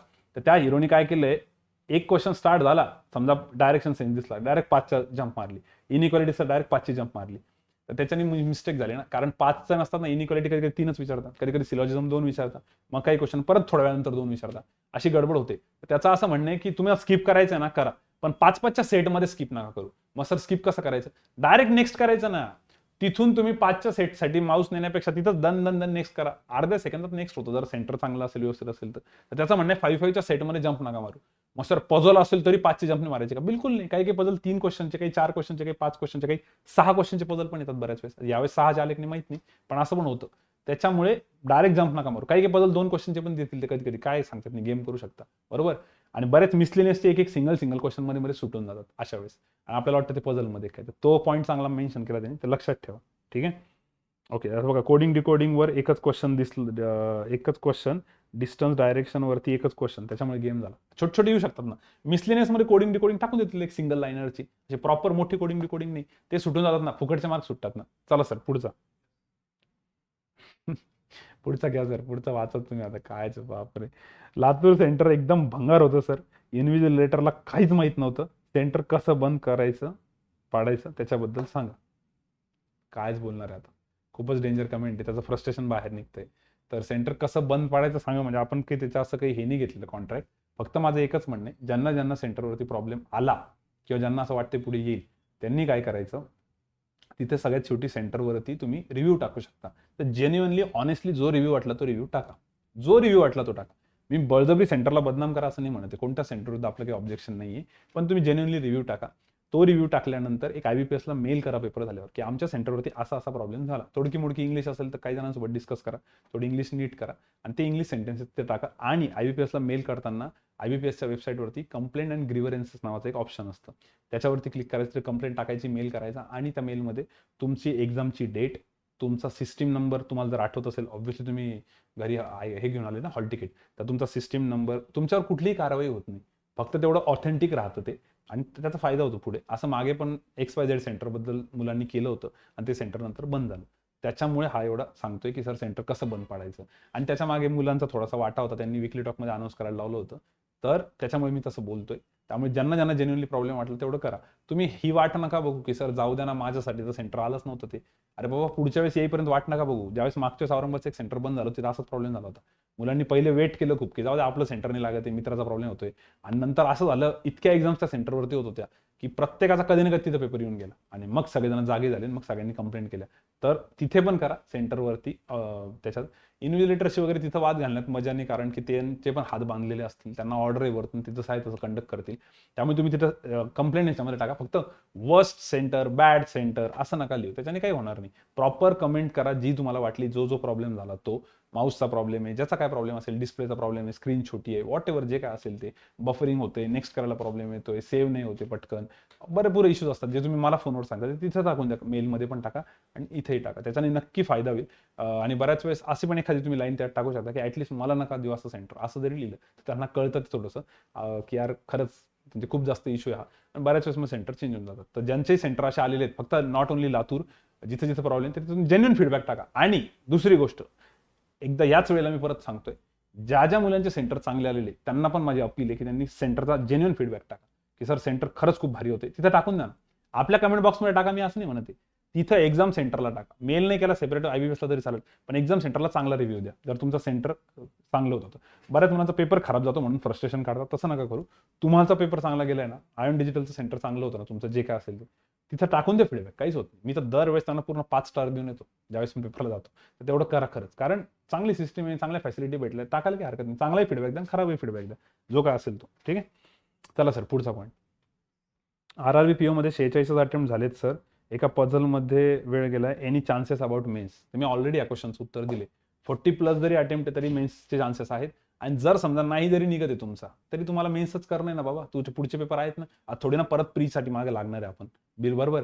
तुम्ही, माझं तेच म्हणणं आहे की तुम्ही एक वेळेस अशी काही गडबड झाली तुमच्या, तर तुमचा म्हणजे एखादा क्रिकेटच्या भाषेत सांगतो मी, आता समजा सूर्यकुमार यादवचं सध्या नाव खूप जोरात चालू आहे आणि खूप भारी परफॉर्म करतोय, त्याचे सगळे फॅन होतात आणि व्हायला पण पाहिजे, मला पण पटलंय ते सगळं डिसिजन. आता याच्याने समजा जर त्याला वर्ल्ड कपमध्ये घेतलं तर पहिली मॅच खराब खेळलं, याचा अर्थ काय त्याला डायरेक्ट बाहेर काढायचं काय? ऑब्व्हियसली नाही काढणार. ठीक आहे ना बाबा, तुम्ही एका याच्यावरून थोडी ना प्रेडिक्ट करू शकता. त्याचं सगळं त्याला काय बेसिकपासून स्टार्ट करावं लागेल का सगळ्या गोष्टी?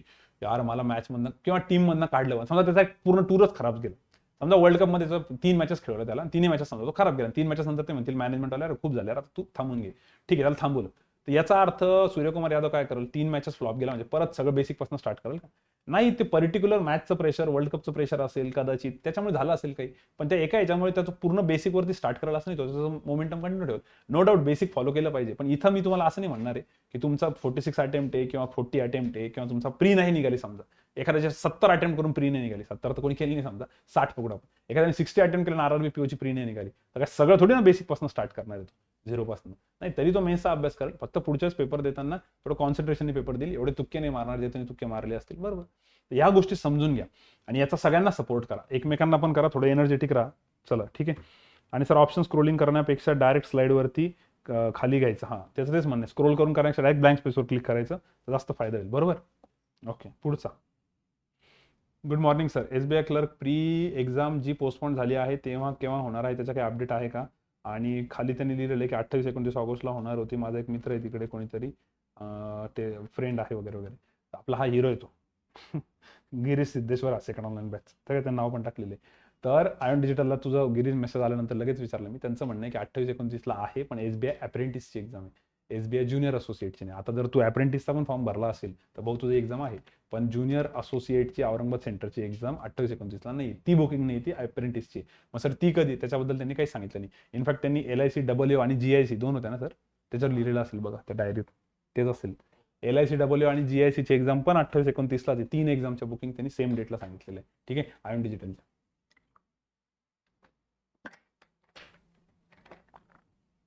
GIC's आहे ना, आणि LIC आणि SBI अप्रेंटिस, या तिघांचं पण सेम डेट आहे. पण मला वाटतं की डेटचा विचार न करता तुम्ही अभ्यास चालू ठेवा, जेव्हा येईल तेव्हा येईल. नाहीतरी बाकीच्या एक्झाम्स येतातच आहे ना, नुसती SBI थोडी आहे. ठीक आहे, ओके चला पुढे sir. RRB PO 1 August shift 3, हे बघा, हे एनी चान्सेस टोटल 54 आहे ना अटेम्प्ट, आणि एनी चान्सेस, ह्याची कमेंट फक्त मी यासाठी घेतलेली आहे. मला ह्याची कमेंट असल्यावर मला इंजिनिअरिंगची आठवण आली की काही पोरांच्या नंतर फर्स्ट क्लासमध्ये निघतो बरं पेपर, आणि पेपर झाल्यावर यार मेरे 40 भी नाही आएंगे असे रडायचे ते, त्या काइंड ऑफ झाले. म्हणजे आता 54 अटेम्प्ट वरती एनी चान्सेस, म्हणजे आम्ही इकडनं काय अपेक्षा करावी, काय उपलब्ध द्यावी. मी जर इंजिनिअरिंगचा जर एखादा मित्र असतं, मी म्हणलं असतं की नाही निघत यार, अवघड तुझं, मुश्किल आहे. 54 झाले तुझे, फक्त तुझे डायरेक्ट 74 झाले पाहिजे होते, खूप कमी झाले तुझे अटेम्प्ट असं म्हणायला पाहिजे होतं. आता हे 54 अटेम्प्ट आले, हो 40च्या वरती पण होप्स आहे, तर 54ला तर खूप चान्सेस आहे बाबा. तर असं नका करत जाऊ, मुद्दाम उगं काहीतरी हे नका करू. आता बघा कॉन्ट खूप लेंदी होता, आणि किती अटेम्प्ट आहे भाऊचे, 24. आता मग किती 40 मारायचे तुला कॉन्टमध्ये, come on seriously. Mock test सोबत आणि प्री त्या याच्यासोबत नका कम्पेअर करू, ज्या तुम्ही एकदम शेवटच्या इथे दिल्या होत्या. ठीक आहे ना, आणि मेरिटमध्ये खेळा सांगितलं ना, पेपर अवघड आला, सगळ्यांना अवघड गेला. असं झालं का की तुझा 54 खूप कमी अटेम्प्ट दिसतो आणि बाकीच्या सगळ्यांनी 60-65 मारले? नाही, 54 म्हणजे एकदम टॉप अटेम्प्टमध्ये भैया. 45 to 50 अटेम्प्ट आहे सगळ्या जगाचा, ॲव्हरेज अटेम्प्ट काढला, ॲव्हरेज 50 प्लस पण आहे, पण ॲव्हरेज 45 to 50 आणि 45 लेस पण आहे, ॲव्हरेज सांगतोय मी. ठीक आहे, चला सर.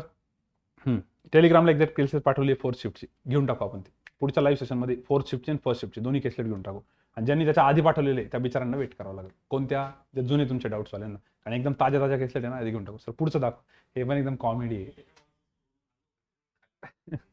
हे कॉमेडी, याला तर तुम्ही सर नंतर याचा टायमिंग लक्षात ठेवा आणि कमेंटमध्ये कॉमेडी म्हणून लिहूनच टाक. म्हणजे हे हाईट आहे यार, हे नका करू प्लीज. सगळ्यांना रिक्वेस्ट आहे, प्लीज तुम्ही कॉल करा, काहीच हरकत नाही, पण एक कॉल करा. हे रेड म्हणजे मिस कॉल आहे, एक मिस कॉल आला संपला विषय, मग कॉल करायची गरज नाही दिवसभरात. जेव्हा पण सर, टीचर, मॅडम, जे कोणी समोरचा पर्सन असेल, आपल्या क्लास असो किंवा जगातला कोणत्या क्लास असो, कॉल बॅक तर करतीलच ना भाऊ. किंवा बाहेरचे कॉल बॅक नसतील करत, तर मी माझी तर रिस्पॉन्सिबिलिटी घेतो. मी आपल्या टीचर लोकांचाही बोलत नाही होतं, ठीक आहे. मी 100% प्रत्येक मिस कॉलला कॉल बॅक करतो. तर हे असं नका करू. हे बघा ना तुम्ही, टायमिंग बघा ना, ते मिस कॉल बघा, समोर नाव नंबर बी होता वरती, मी ते क्रॉप करून टाकलं. असं नका करू यार, की माणूस डोकं आउट होऊन जातं माहिती का. आणि समजा याच्यावर जर समोरचा कुठेतरी दुसरीकडे फोनवर बोलत असेल, तर बऱ्याच वेळेस काय होतं, सर तुमचा फोन लागला, तुम्ही बोलत होते, म्हणून मला असं वाटलं की तुम्ही विसरून नको द्यायला, म्हणून मी कंटिन्यू कॉल करत होतो. अरे काय मूर्खपणा आहे रे, समोरचा मूड खराब होतो माहिती का. आणि मग तुमच्याशी बोलताना ना, ते तेवढं डिटेलमध्ये बोलल्या जात नाही, मग ते असं होतं की हा ठीक आहे भाऊ, चल जाऊ. असं नका करू यार, ऑलरेडी खूप. म्हणून मी विकली टॉकचं पण तेच सांगतो की विकली टॉक मधले सगळे पॉईंट्स ऐका, कुठे ना कुठेतरी तुमच्यासाठी काही ना काहीतरी असणारच, तुमचा डाऊट सॉल्व्ह होऊन जाईल. आणि मग फोन करा बिंदास, काही हरकत नाही. पण याच्या व्यतिरिक्त काही असेल तर फोन करा. शक्यतो तुम्ही मेसेज करता, मी तुम्हाला टायमिंग सांगतो, म्हणजे तुमचा वेळ जात नाही, माझा वेळ जात नाही, आणि त्या बिचारांचा वेळ जात नाही जे वेटिंगवरती थांबलेले. हे असं जर मूर्खपणा असेल तर किती माणसाचं फ्रस्ट्रेशन येत असेल. म्हणजे यावेळेस मी दाखवूनच दिले. ठीक आहे, चला सर पुढे जाऊ. हॅलो सर, एक एक्सपिरियन्स सांगायचा होता सर. मॉक टेस्ट दिली सर. मी मॉक टेस्टमध्ये काय झालं होतं, LR मध्ये पझल सॉल्व्ह करताना 2 पॉसिबिलिटी घेतल्या होत्या आणि माझं पझल सेट पण झालं होतं सर. पण माझ्याकडनं एक मिस्टेक झाली सर. प्रेशरमध्ये मी by mistake wrong possibility consider केली सर आणि क्वेश्चन तसेच मार्क करून टाकले. तर प्रेशरमध्ये असं होऊ शकतं. होप हा एक्सपिरियन्स बाकीच्यांना पण कामात येईल. क्रॉस चेक नाही केलं. कळालं काय झालं, त्यांनी 2 पॉसिबिलिटी घेतल्या, दोन्ही पॉसिबिलिटी बसल्या. त्याला सगळ्यात शेवटच्या सेंटेन्सला कळालं असेल की ही पॉसिबिलिटी रॉंग आहे, ही पॉसिबिलिटी राईट आहे. तर जी रॉंग आहे ना, त्याला असं डायरेक्ट फुली मारायची, काळं निळं पूर्ण करून टाकायचं, कट करून टाकायचं त्याला. म्हणजे आपलं लक्ष तिकडे जात नाही, या पॉसिबिलिटीवर जातं. तर त्याने काय केलं, ती पॉसिबिलिटी चुकून ती नाही कट केली, एक तर कदाचित दुसरी कट केली असेल किंवा कट कोणतीच नाही केली, पहिल्या पॉसिबिलिटीनुसारच आन्सर दिले की चला आन्सर तर येऊन गेलो.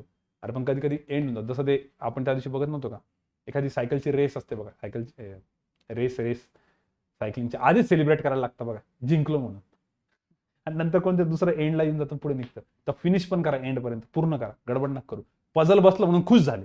अरे पण पझल बसलं कोणतं, ही पॉसिबिलिटी बसली का, ही आन्सर नीट टिक करायच्यात, गडबड नका करू. ठीक आहे, चला सर पुढे. ही तर चांगली न्यूज आहे यांच्यासाठी, खूप चांगली पॉझिटिव्ह न्यूज आहे. फक्त व्हायरल नका करू स्क्रीनशॉट काढून. ठीक आहे, आपल्या एका स्टुडंटने सांगितलेलं आहे, sir there are high chances of new notification of EPFO SSA in August. कालच आम्हाला EPFO SSA याचं नाव आहे, आपलं SSA नाही. EPFO SSA EPFO SSA result आहे ना सर, सुरुवातीला दाखवलं पाहिजे त्यांना. EPFO SSA in August. कालच आम्हाला सांगितलं की सर्व तयार आहे, फक्त ऍड रिलीज करायची. ऍडची स्पेलिंग लय बेकार चुकली ऍड, याच्याकडनं अपेक्षा नव्हती अशी. ADD ऍड दिलं त्यांनी. AD ऍड असतं ते ऍडव्हर्टाइजमेंटचं, ADD नसतं. ADD ऍड म्हणजे आपलं प्लस चालू झालं. ऍडव्हर्टाइजमेंट रिलीज करायचं नाही. आपला जुना स्टुडंट आहे बँकेत, आता तो बिचारा ते EPFO मध्ये, ते म्हणाले एवढं मी सांगितलं, मला शिवाय तुम्ही परत. ऍड रिलीज करायचे आहे असे HRM चे सर बोलले. ठीक आहे, कोणते सर बोलले, कोणता मुलगा होता सर, याचा मला नंबर द्या, नाटकं करू नका, त्या बिचाराचा जॉब जाईल. ठीक आहे, असं भरपूर वेळेस होऊन जातं. RBIचं पण मागच्या वेळेस मी बोललो होतो की नाही, ते नाही बोलायला पाहिजे आता. चलो एनिवे, चला सर, हां पुढे घ्या. सर मी तुम्हाला विकली टॉकची स्पेलिंग टोके झाले, ते आले पूर्ण. विकली टॉक फॉलो करत आहे सर. लाईव्ह सेशन खूप बेनिफिशियल होत आहे सर. मुलांना लाईव्ह सेशन अटेंड करायला लावा. आणि लाईव्हमध्ये जास्त प्रेशर येतं सर, तर थोडं टाईम लागतो पण आन्सर करेक्ट येतं. लाईव्ह स्पेलिंग चुकवलं आहे, प्रेशरची स्पेलिंग चुकली, करेक्टची स्पेलिंग चुकली, टॉकची स्पेलिंग चुकली, पण ठीक आहे, आपल्या चॅटिंग म्हणून ठीक आहे. पण या बेसिक गोष्टींकडे लक्ष ठेवता, पेपरमध्ये नको व्हायला.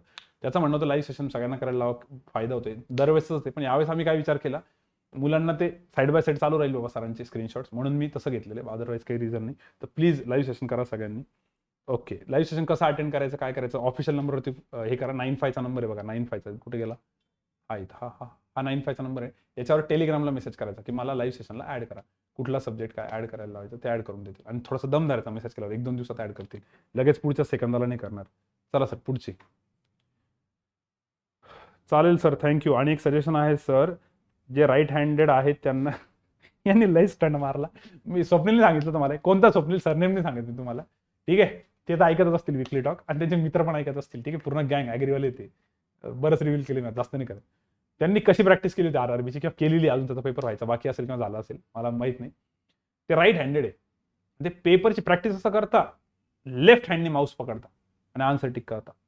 पहिलं दुसरं किती फास्ट करत असतील ना, एवढी प्रॅक्टिस केली त्यांनी. तर तुमचं काय म्हणणं, तुम्ही यांच्या फेवरमध्ये का अगेन्स्टमध्ये? माझं एवढंच म्हणणं आहे, यांचा पेपर झाला की यांना पहिले विचारा की जेव्हा तुम्ही RRB POचा पेपर दिला आणि हा पेपर इतका लेंदी होता, तर तिथं गेल्यावर खरंच जेन्युइन अजून नका तर जेन्युइनली तुम्हाला एवढी हिंमत झाली का करायची? अरे यार, पेपरचा हा जो रिव्ह्यू ऐकला ना आपण, या रिव्ह्यू नुसार मला नाही वाटत तिथं गेल्यावर पोरं लेफ्ट हँडनी माऊस आणि हे इतकं त्यांना सुधारलं असेल. हे मॉक टेस्ट मध्ये कदाचित ठीक आहे यार, तुम्ही असू ना वर्षातून बाहेर जावं, ते कदाचित त्यांना त्यावेळेस तेवढा वेळ असतो यार, तेवढं जमतं. जे जे म्हणतात ना आम्ही शॉर्टकट लावू, ते शॉर्टकट लावू, युनिट डिजिटनी करू, पेपरला गेल्यावर माणसं डोकं सुधारत नाही. तिथं क्वेश्चन येणं लय मोठी गोष्ट होऊन जाते, आम्ही डायरेक्ट तुटून पडतो. मला खरंच विचारायचं स्वप्नीलला, तुमच्या ग्रुपला, खरंच किती जणांनी तिथं केलं की एका हाताने लिहितं आणि एका हाताने असं लेफ्ट राईट दोन्ही पण, काय शब्द आहे त्याला, आणि व्हायरस नाही मॅडम एक वोकॅबचा वर्ड घेतात ना, ॲम्बिडेक्स्चर, जे दोन्ही हाताने लिहितात, राईट? मला वाटतं तोच वर्ड असेल ना, कमेंटमध्ये टाका एकदा. स्वाती मॅडमचा फेवरेट वर्ड आहे. तर हे एवढं जर तिथं होत असेल तर मोठी गोष्ट आहे. आणि नाही तर चुपचाप यार, तिथं गेल्यावर जे झालं ते खरं खरं सांगा कमेंट बॉक्समध्ये, किंवा जे काही तुम्हाला वाटलं तर म्हणजे मुलांना हे होईल. बाकी काही हरकत नाही, जर का तुम्ही केला असेल खरंच जेन्युइनली, तर भैया तुमको सल्यूट आहे. तुमने 2 क्वेश्चन ज्यादा कर ली, सल्यूट देऊन टाका सर त्यांना एक लगेच. तुम्हाला सल्यूट आहे, 2 क्वेश्चन्स 2 मार्क तुम्हाला जास्त, तुम्हाला मानलं मी, काहीच हरकत नाही. मी याच्या अगेन्स्ट मध्ये नाही आहे, पण माझं म्हणणं प्रॅक्टिस करून बघा आणि खरंच किती फिजिबल आहे ते पण बघा. जर असं होत असेल तर खूप मोठी गोष्ट आहे, पण अदरवाईज हे अति होऊन जाईल एका लिमिट नंतर आणि तिथं जमल की नाही डाऊट आहे मला. तर त्याबद्दल सल्यूट दिसतच नाही. हा हे घ्या, यांचा सल्यूट आहे. ठीक आहे, ज्यांनी ज्यांनी केलं त्यांच्यासाठी सल्यूट, एकदम सल्यूट. ठीक आहे, चलो पुढे जाऊ आता आपण. बाकी माझं काही ऑब्जेक्शन नाही आहे आणि माझं यांच्यासोबत चांगले कनेक्शन. यांना असं थोडंसं बोललो मी यांना काही वाईट वाटणार नाही, आय होप. चला सर, पुढचा कमेंट घ्या बरं. Good morning sir, I have just seen the chronicles of triumph. Prerna Shinde, she is amazing. I know her, she is live in my society after joining the class. Okay okay, तिचा trust होता. भरपूर काही केलेलं, best result. Okay, तर माझं हा screenshot दाखवायचं reason काय होतं, जेवढे पण तुम्ही क्रॉनिकल्स ऑफ ट्रायमचे व्हिडिओज बघता, आता सुरभीच्या याचा पण खूप जणांनी खूप कौतुक केले, तर म्हणजे त्यांनी नंबर पण घेतले, बरेच जण त्यांच्याशी बोलताय, आधीचे पण जे पण होते भरपूर जण, महेश साबळेपासून सगळेच. तर माझं एवढंच म्हणणं आहे की क्रॉनिकल्स ऑफ ट्रायम मधले ज्यांचं पण तुम्हाला काही पटलंय, तुम्ही त्यांच्या काही गोष्टी फॉलो करता, त्यांच्याशी बोलताय ना, तर त्याला एका लिमिटपर्यंत ट्रस्ट ठेवून फॉलो करा. ठीक आहे, एखादा कुठलाही टीचर असेल, ऑनलाईनवाला असेल, ऑफलाईनवाला असेल, ज्यांच्यासोबत तुमचं बोलणं होतंय, कोणी मेंटॉर असेल, तर बाकीच्या पॉलिटिक्समध्ये न पडता, बाकीच्या रिकामं डोकं न लावता, ते टीचर जे सांगते ते जर तुम्हाला पटतं, एखादा स्टुडंट सांगतोय, एखादा सिनियर सांगतोय, कोणी का असे ना, तर त्याला प्लीज एका लेंथपर्यंत फॉलो करा. कारण कोणीच तुम्हाला असं चुकीच्या ऍडवाइस देणार नाही. असं कोणी आहे का की ज्याला, जे तुम्हाला ओळखत पण नाही आणि त्यांना असं वाटतं तुमचं वाईट व्हावं. ठीक आहे, जर एखादा ओळखीचा असेल तर समजा ठीक आहे, पण बऱ्याच वेळेस तुम्ही असे नंबर घेता त्या स्टुडंट्सचे ज्यांना तुम्ही ओळखत पण नाही, आणि ते जे तुम्हाला सांगताय ते तुम्हाला वाटतं तुमच्या वाईटपणासाठी सांगतील, ऑब्व्हियसली नाही सांगणार. त्यामुळे प्लीज पॉझिटिव्ह राहा, त्या गोष्टी फॉलो करा एका लेंथपर्यंत, असं धरून सोडून नका देऊ. ते एक मला वाटतंय. ओके सर, पुढे पुढे काय तुमच्याकडे आता? माझ्याकडे वेगळा शॉट. ओके ओके ओके, हां हां, हा खूप इम्पॉर्टंट स्क्रीनशॉट आहे. IBPS क्लर्कचं डॉक्युमेंट व्हेरिफिकेशन EWS मधनं झालं होतं सर, पण ते आता म्हणतायत की त्यांचा मेल आलेला आहे आणि मागच्या फायनान्शियल इयरचं मागताय. तर माझ्या सगळ्यांना रिक्वेस्ट आहे, जे पण विकली टॉक ऐकताय, नवीन स्टुडंट असो, जुने स्टुडंट असो, हे मी ऑनलाईन बॅचेसमध्ये पण सांगणार आणि तुम्हालाही सांगतो, तुम्ही जर का कुठल्याही कॅटेगरीमध्ये बिलॉंग करताय, जिथं काही सर्टिफिकेट लागतात, तर प्लीज ते सर्टिफिकेट अपडेटेड ठेवा. आधार कार्ड, पॅन कार्ड, ह्या नॉर्मल गोष्टी ज्या एक्झामला जाताना तुम्हाला अपडेटेड पाहिजे. पण तुमच्याकडे EWSचे सर्टिफिकेट असेल, OBCचे असेल, SC STचे, तुमचे व्हॅलिडिटीचे सर्टिफिकेट असतील, किंवा तुमचे काय कास्ट सर्टिफिकेट असेल, कुठलंही तुमचं सर्टिफिकेट असेल, 10वी 12वीचं असेल, मॅक्झिमम सर्टिफिकेटला अपडेटेड करा. मुलींनी मॅरेज सर्टिफिकेट काढून ठेवा. या सगळ्या बेसिक गोष्टी या सगळ्या तुम्हाला माहित पाहिजे. बऱ्याच वेळेस मुलांचा प्रॉब्लेम होतो बरं का, हे मुलांना माहित नसतं. आणि तुम्हाला सांगतो, धीरज शेळके म्हणून एक स्टुडंट होता, त्याचा RBIचं रिझल्ट येऊन पण त्याला जॉईनिंग नाही दिली बरं का, त्याचा हाच प्रॉब्लेम झाला होता. आणि त्याला म्हणजे RBIचा रिझल्ट फायनल सिलेक्शन झालेलं आहे त्याचं, तो म्हणे सर आता फक्त ही ऍड येऊ द्या, या ऍडमध्ये मी काढतो एक्झाम. आणि तो तसा जॉईन केलेला त्यांनी, पण RRB असिस्टंट जॉईन केले. आता कुठे RRB असिस्टंट आणि कुठे RBI असिस्टंट, किती मोठा फरक होता. पण ते जस्ट एक सर्टिफिकेटमुळे बिचाराची गडबड झाली. आणि तेच मागच्या वर्षीचं पाहिजे, या वर्षीचं नाही. त्यामुळे तुम्ही, मी तर म्हणतो आता एक्झाम पोस्टपोन झाली ना IBPS क्लर्कची पण, तर लगेच आत्ताच सर्टिफिकेट काढून तुम्ही रेडी राहा. परत काय होतं, नोटिफिकेशन येते, मग सर 10 दिवस येईल, आज सर्टिफिकेट निघणार नाही. कुठलं पण सर्टिफिकेट असो, कास्ट सर्टिफिकेट असो किंवा कुठलंही असो, व्हॉट एव्हर, 10, 12चे ज्या ज्या मिस्टेक्स आहेत तुमच्या त्या करेक्ट करा. ठीक आहे, बाकी 10th आणि 12th नाही झालं तर त्या कदाचित नंतर ॲफिडेविट करून घेतात एकदम शेवटी. पण बाकीचे जे पॅन कार्ड एडिट करणं, आधार कार्ड एडिट करणं, प्लीज करून ठेवा.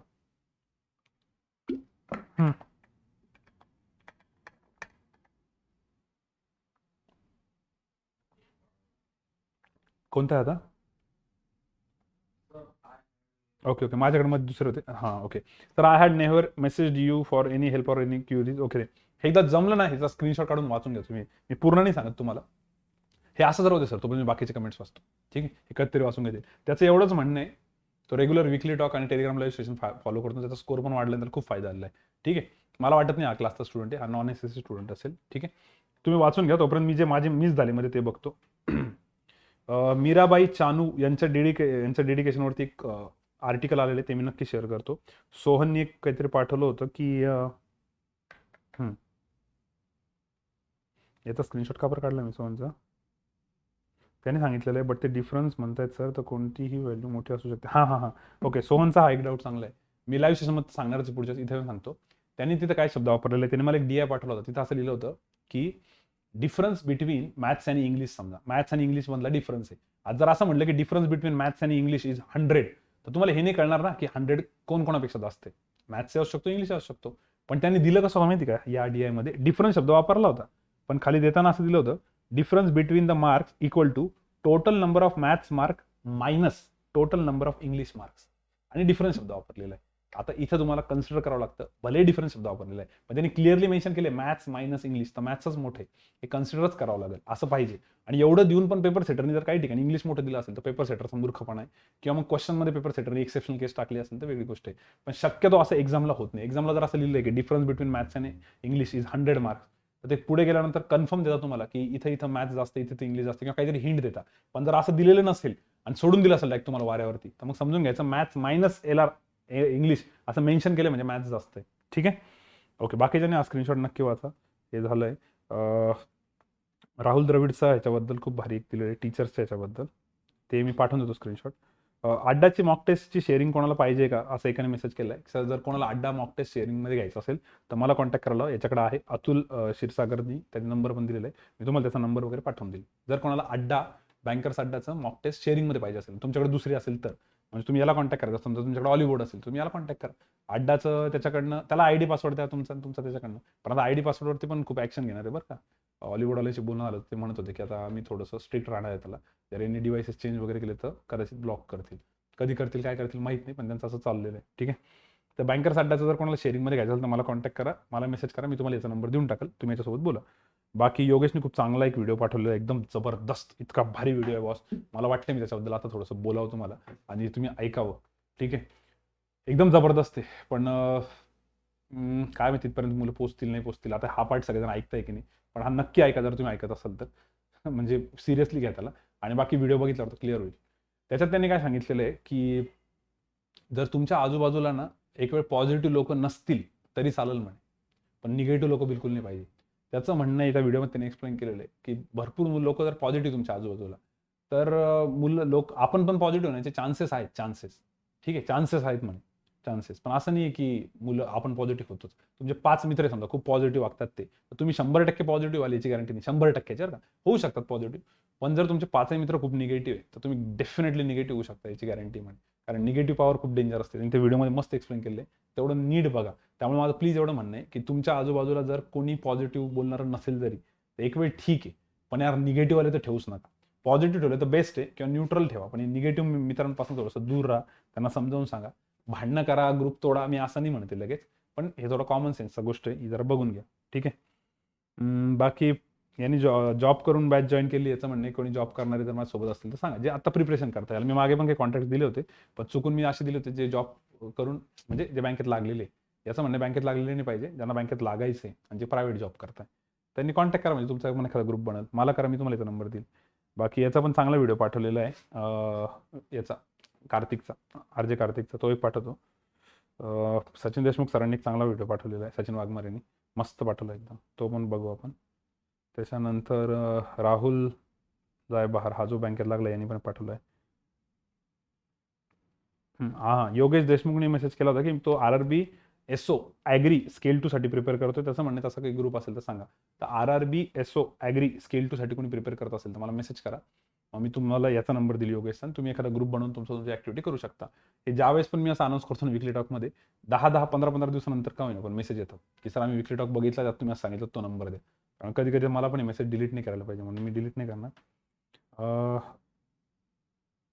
ज्ञानेश्वरचं म्हणणं होतं की सर मी नॉन SS आहे, बँकिंगची तयारी 1 वर्षापासून करतोय, पण काही इम्प्रूव्हमेंट नाही झाली. जेव्हापासून तुम्हाला फॉलो करतो इम्प्रूव्हमेंट झाली. त्यांनी शेवटी लिहिलं होतं की हे सांगा की वर्ड प्रॉब्लेमचे कोणते टॉपिक्स करू. तर वर्ड प्रॉब्लेमचे टॉपिक मी याच्या आधी पण सांगितलेले, SS असो नॉन SS असो सगळ्यांसाठी. एजेस चांगला करा, पार्टनरशिप चांगला करा, बोट्स अँड स्ट्रीम चांगला करा. 3 तरी करून ठेवा. या 3चे बऱ्यापैकी क्वेश्चन विचारतात, आणि हे टॉपिक्स कसे बऱ्यापैकी जमण्यासारखे, छोटे टॉपिक आहे, जास्त व्हास्ट नाही. जसं प्रॉफिट अँड लॉस खूप व्हास्ट आहे, तो करायला पाहिजे की नाही थोडा डाऊट होतो, पण हे नाही. आणि एक टाइम स्पीड डिस्टन्स एक बघायला पाहिजे. तर टाइम स्पीड डिस्टन्स का बरं? कारण टाइम स्पीड डिस्टन्सवरती एक नॉर्मल क्वेश्चन विचारू शकता, किंवा ट्रेन्सवरती विचारू शकता, किंवा बोट्स अँड स्ट्रीम्स पण त्याच्यामध्येच आहे. तर कसं हे जर टॉपिक केले तर थोडासा फायदा होईल. बाकी तर तुमच्या इच्छेने करू शकता, पण मला असं वाटतं 3-4 टॉपिक तरी चांगले करून ठेवायला काही हरकत नाही.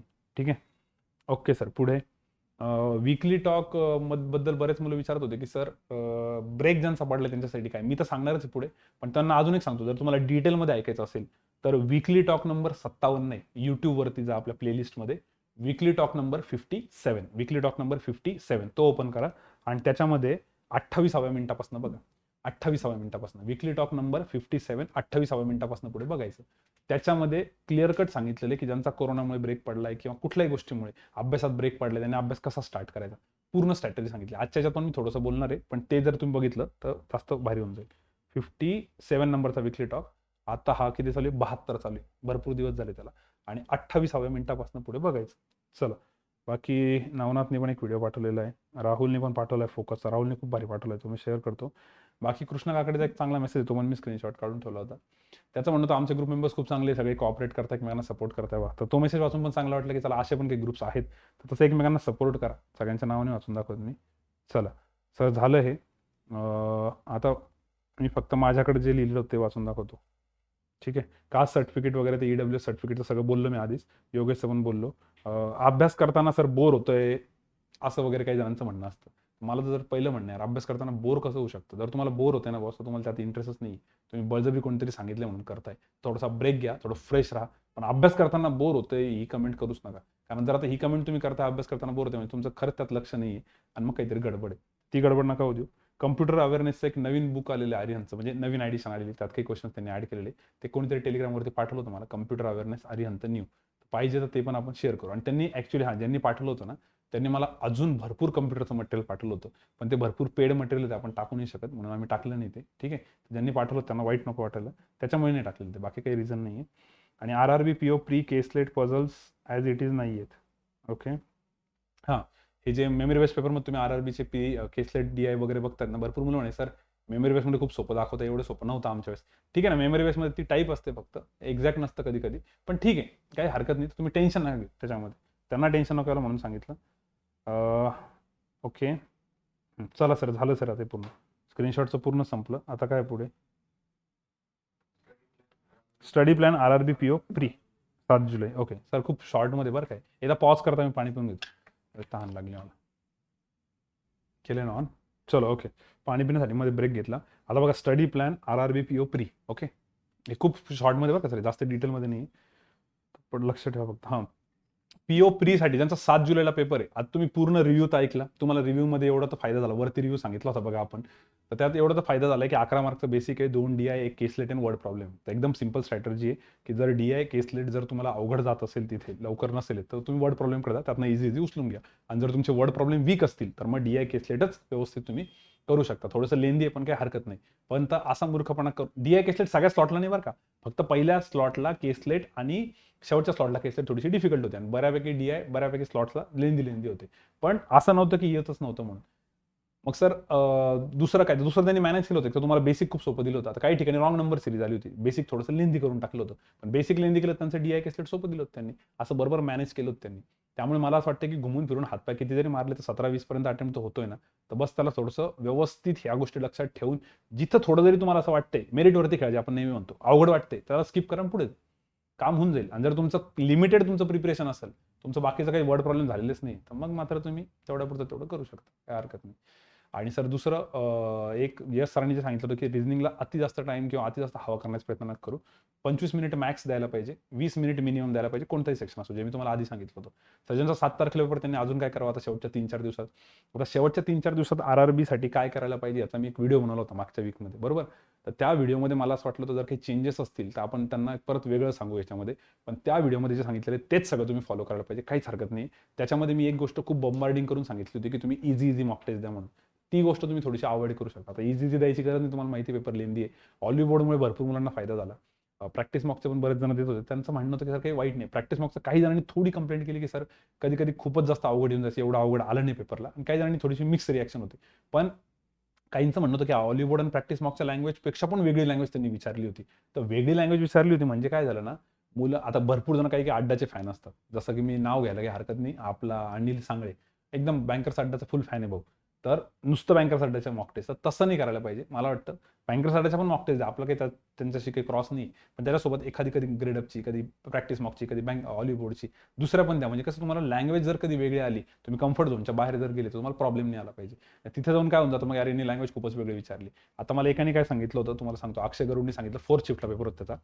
त्यांनी सांगितलं एक पझल असं होतं म्हणे सर की 8 मंथ्स दिलेले होते, 12 मंथ्स पैकी 8 मंथ्स होते, आणि 8 मंथ्समध्ये तुमची जी डेट आहे ती ती तुमची ऑड डेट होती, लास्ट आणि ऑड डेट असं काहीतरी दिलं होतं त्यांनी, कॉन्झिक्युटिव्ह दोन्ही. ठीक आहे. तर तुमची ऑड डेटला तुमचा बर्थ होता, लास्ट डेला, आणि कॉन्झिक्युटिव्ह होता. तर भरपूर जणांनी सप्टेंबर ऑक्टोबर घेतला होता वाटतं, असं काहीतरी केलं कॉन्झिक्युटिव्हच्या चक्करमध्ये. ठीक आहे. पण कॉन्झिक्युटिव्ह मध्ये आता एक पॉसिबिलिटी येत असेल कुठेतरी ऑक्टोबरची, त्याबरोबर सप्टेंबरात फीड बसत असेल. पण दुसरी पॉसिबिलिटी अशी पण आहे की जुलै आणि ऑगस्ट हे दोन पण तर 31 महिन्यांचे असतात ना, दोघं. त्याच्यामध्ये एखादी कंडिशन मुलांकडनं मिस होऊन जाते म्हणे, त्याच्यामुळे गेम होऊन जातो.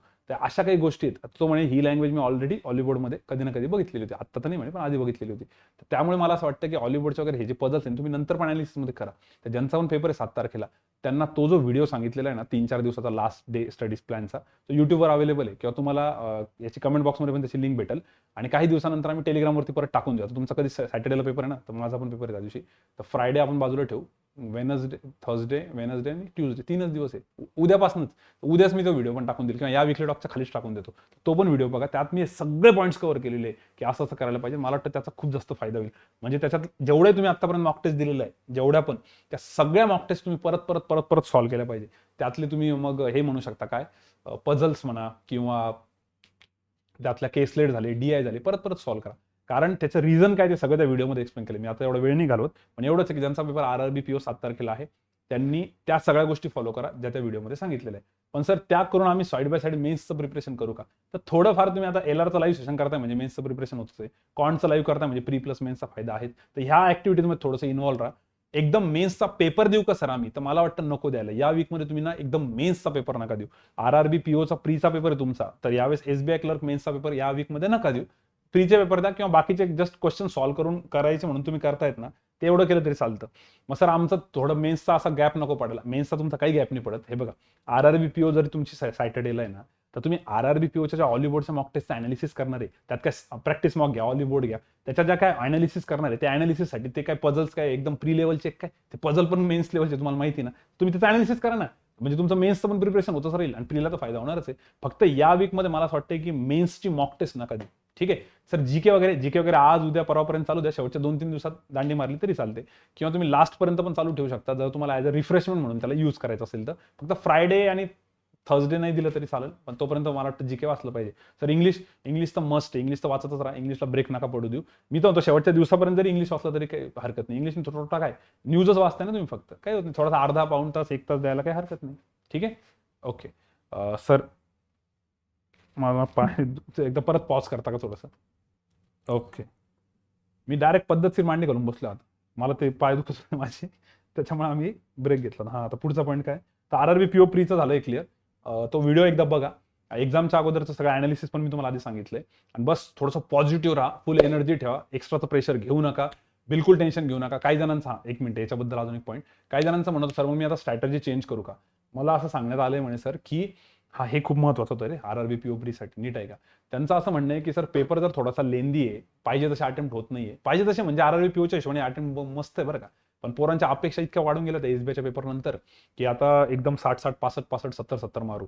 त्याचं एकाचं मला असं म्हणणं होतं की सर मी असं करतो म्हणे, कॉन्टचं पहिले इझी पार्ट घेतो, मग लॉजिकचा इझी पार्ट घेतो, मग कॉन्टचा डिफिकल्ट, मग लॉजिकचा डिफिकल्ट, असं करतो. 20 आणि 25 मिनिटं देत नाही म्हणे, एकदम जे इझी ते उचलतो. आता बघा, तुम्हाला हा पण तो एक माऊस सारखं एक्सपेरिमेंटच होईल. कसा माहिती का रिझन, आता पेपर तसा मुळात सगळ्याच इझी आहे, पण काय होतंय ना, कुठे तुमचा वेळ जाईल या शिफ्टिंगमध्ये ते तुम्हाला लक्षात नाही येणार. अति जास्त शिफ्टिंग होऊन जाईल आणि पेपर तुम्हाला असा खूप खूप अवघड आहे असं नाही, पण एखाद्या ठिकाणी मुलं स्टक झाले म्हणून त्यांचं कमी झालेलं आहे. आता काही जण नंबर सिरीजमध्ये स्टक झाले म्हणून त्यांचा अटेम्प्ट 2-4 कमी झाला, काही जण केसलेटमध्ये स्टक झाले म्हणून अटेम्प्ट कमी झाला, काही जण एखाद्या पझलमध्ये स्टक झाले. मला वाटतं हा अति एक्सपेरिमेंट होऊन जाईल की लगे एकदम मॅथ्सचं सगळं इझी वालं, म्हणजे मॅथ्सचे तुम्ही पहिले 10 करणार, मग लॉजिकचे 10 करणार, परत मॅथ्सचे, अति होईल. पण सर मग तुम्ही ऑपोज करता घ्यायला नाही, मी ऑपोज नाही करत आहे, मग तुम्ही आता प्रॅक्टिस करा पहिले 2-3 दिवस आणि त्यानंतर बघा. पण प्रॅक्टिसमध्ये काय गडबड होऊ शकते, तुम्ही प्रॅक्टिसला इझी मॉक टेस्टमध्ये जर प्रॅक्टिस केली तर तिथे जमून जाईल ते, तिथे गेल्यावर परत पंचायत होऊन जाईल. तर त्याच्यामुळे मला थोडंसं रिस्क वाटते पर्सनली. अदरवाईज तुम्ही प्रॅक्टिस करून कम्फर्टेबल असाल तर तुम्ही करू शकता. ठीक आहे, ओके. हे एक चांगलं सांगायचं होतं, मला वाटतं बस झाला आता सर, त्याचं भरपूर सांगितलं. पुढे जातो आपण. स्टडी प्लॅन कोणता, RRB असिस्टंट प्री 8 जुलैला, बरोबर. आता ह्या पोरांचं एकदम जन्नत आहे, कारण यांचं RRB असिस्टंट आहे 8ला आणि त्यांचं ऑलरेडी RRB PO होऊन गेलेलं आहे, बरोबर. RRB PO झालं, असं खूप रेअर केस असेल ज्याचा PO पण बाकी आणि क्लर्क पण बाकी. मला नाही वाटत असं कोणी असेल म्हणून, कारण IBPSने तेवढं डोकं लावलंय, बॅक टू बॅक दिलं नसेल तुम्हाला. कोणी असेल तर कमेंट बॉक्समध्ये टाका, आणि जर तसं कोणी असेल तर त्याला तर काही टेन्शन नाही. जसं समजा 7 आणि 8 दोन्ही दिवस बॅक टू बॅक पेपर आहे, त्यांनी काहीच करायचं नाही, फक्त POचाच अभ्यास करायचा आणि नावाला क्लरिकलचा पेपर देऊन यायचा फक्त, कारण काही वेगळं नाही, त्याच्यापेक्षा लेवल इझी असणार आहे. आणि सर ज्यांचा 8 तारखेला आहे त्यांनी रोज एकदम इमानदारीने रोज एक मॉक टेस्ट द्या RRB क्लर्कची, आणि एक जर तुम्हाला एक्सपेरिमेंट करायचे असेल, जसं तुमचं सेंटर खराब आहे किंवा तुम्हाला एक्सपेरिमेंट करायचं आहे समजा काही, तर तुम्ही एक एक्सपेरिमेंटसाठी देऊ शकतात 2 मॉक टेस्ट. आणि बाकी वेळात चुपचाप आपलं मेन्सचं प्रिपरेशन चालू ठेवा. जे म्हणजे लाईव्ह सेशन म्हणा, कॉन्टचे लाईव्ह सेशन म्हणा, जे तुम्हाला सगळं आधी माहिती जी आपण अभ्यास करत होतो एवढ्या आठवड्यासाठी. कारण एकदा तुमच्या 8 तारखेला पेपर झाला की मग तुमचा पुढचा शेड्यूल प्रॉपर येईल. पण तोपर्यंत तुम्ही मेन्सचं पण चालू ठेवा. कारण खूप मुलांचे मेसेजेस हेच होते की सर आम्ही मेन्सचं करू की नाही. बिनधास्त करा, बिनधास्त. रोज एक मॉक टेस्ट आरआरबीची त्याच टाइमला, ज्या टाइमला तुमचा पेपर आहे, आरआरबी असिस्टंटचा ज्या टाइमला पेपर आहे त्याच टाइमला मॉक टेस्ट द्या. एक मॉक टेस्ट फुल प्रिपरेशननी. आणि जर तुमचे सोर्सेस जेवढे पण असतील त्याला अर्ध करून घ्या. मेन सोर्स जर तुमचा ऑलिबोर्ड आहे तर ऑलिबोर्डच्या 5 द्या, पण 5 मग दुसऱ्या देऊन टाका कुठल्या पण. जर तुम्ही 2 देताय तर बाकी 1 तर द्यायला पाहिजे, 2 स्वइच्छेने द्या. एक्सपेरिमेंट करा वगैरे वगैरे बरंच काही करू शकता तुम्ही. आणि बाकी वेळात मग कॉन्ट live session, LR live session, English live session हे करत राहा. याच्याने काय होईल, तुमचं मेन्सचं पण प्रिपरेशन चालू राहील. आणि जर कोणी मुलं टॉपिक वाईज प्रिपेअर करत असेल किंवा तुमचं जे जे चालू होतं ते बिनधास्त करा. मग सर प्रॉपर काय काय करायला पाहिजे ते सांगा. आता ते अगोदरचं जे शेड्यूल होतं आपलं प्रत्येक वीक लीटॉकच्या मध्ये आपण जे सांगायचो तेच शेड्यूल तुम्ही फॉलो करा, जे तुम्ही याच्या आधी करत होते किंवा जे तुमचं चाललंय तेच चालू ठेवा. काही वेगळं चेंज करायची गरज नाही. पण सर आम्हाला तेच शेड्यूल माहित नाहीये, तर मग तुम्हाला 70 नंबरचा वीकली टॉक बघावं लागेल. हा 71 आहे ना सर, 70 नंबरच्या वीकली टॉकमध्ये सांगितलेले प्रॉपर. आणि कसं आहे, आता 7 आणि 8 ला खूप जणांचे पेपर्स आहे. ते झाले ना, मग पुढच्या वेळेसाठी परत आपण एक प्रॉपर शेड्यूल बघू. पण ते मी आता याच्यात नाही सांगत, नाही खूप लेंदी होऊन जाईल. बाकी काही टेन्शन नाही. 2 मॉक टेस्ट आणि बाकी आपले सगळे लाईव्ह सेशन करायचे. सर जीके 100% चालू ठेवा. सर इंग्लिश 100% चालू ठेवा. काहीच प्रॉब्लेम नाही. का मी एवढं बोलतो माहिती का आरआरबी असिस्टंटसाठी?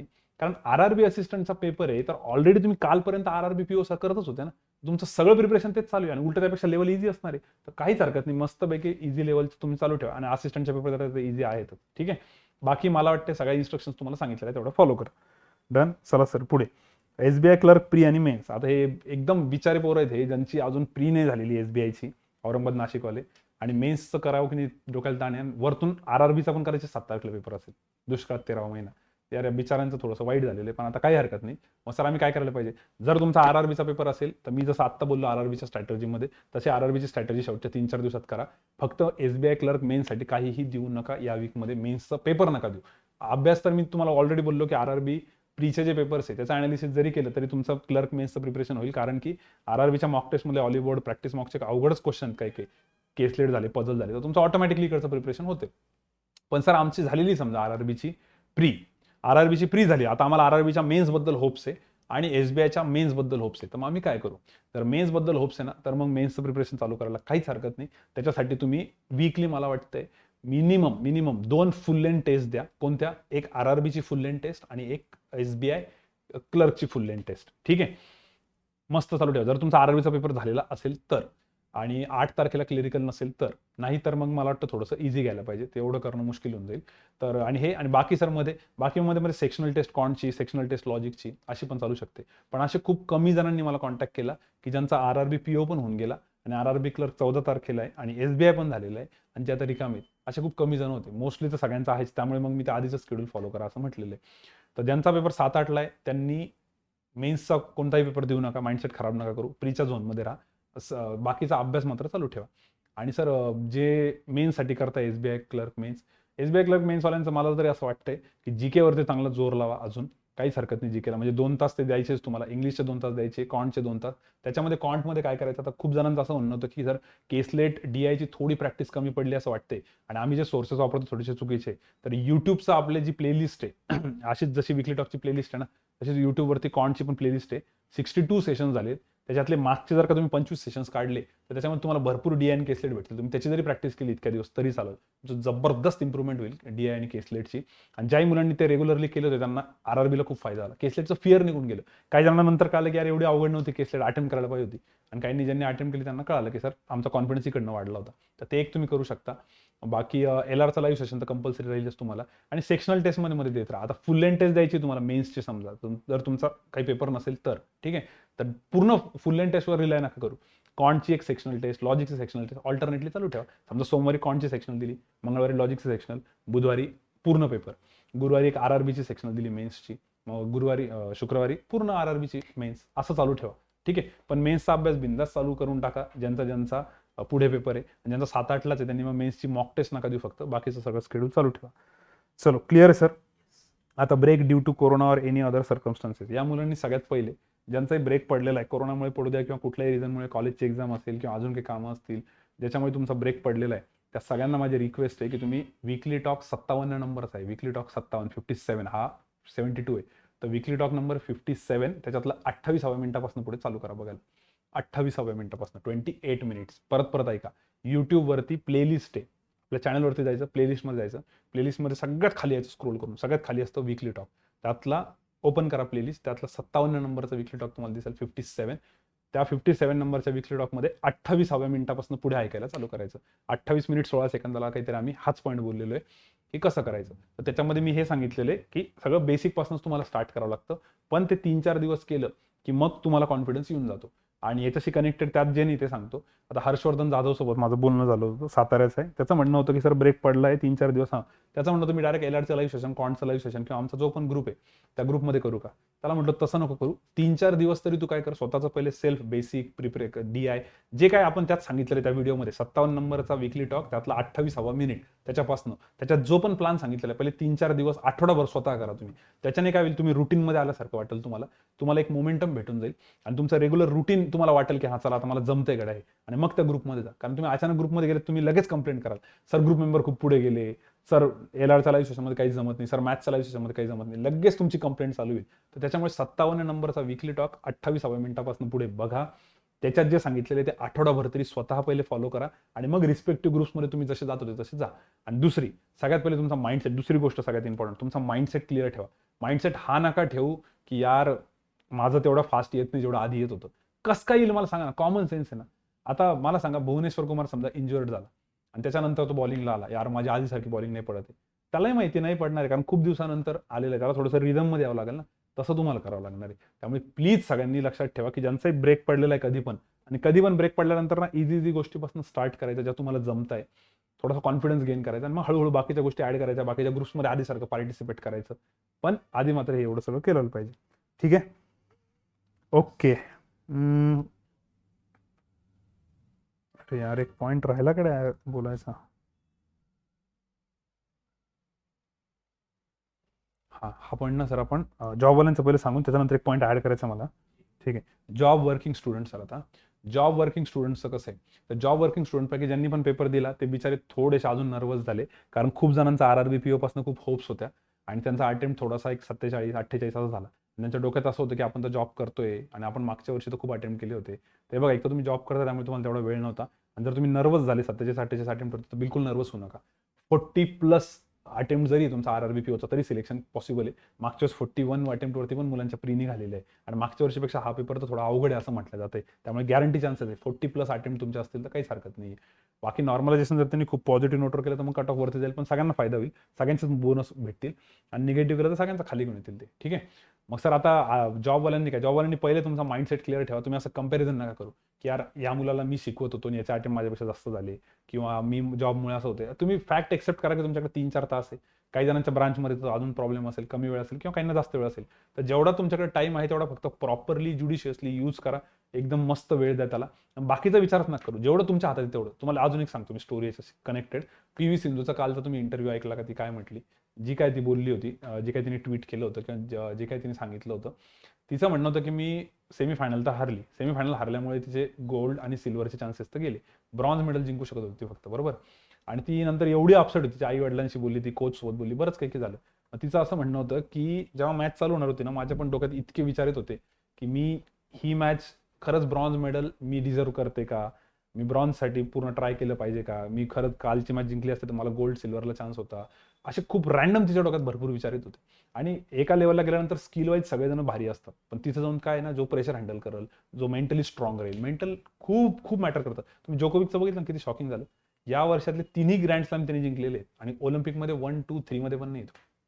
मेंटल थोडंसं कधी कधी खूप जास्त गडबड होऊन जाते, बरेच रिझन्स असतात त्याला, पण त्याचा परिणाम तिथं होतो. तर तुम्ही मेंटली खूप स्ट्रॉंग पाहिजे. तर याच्यामुळे जॉब करणाऱ्यांना मला म्हणायचं, तिने काय, ती पुढे काय बोलली, ती पुढे हे बोलली की नंतर मग मी शेवटी जेव्हा मॅच स्टार्ट होणार त्यावेळेस मी डिसाईड केलं की हे सगळे विचार गेले खड्ड्यात.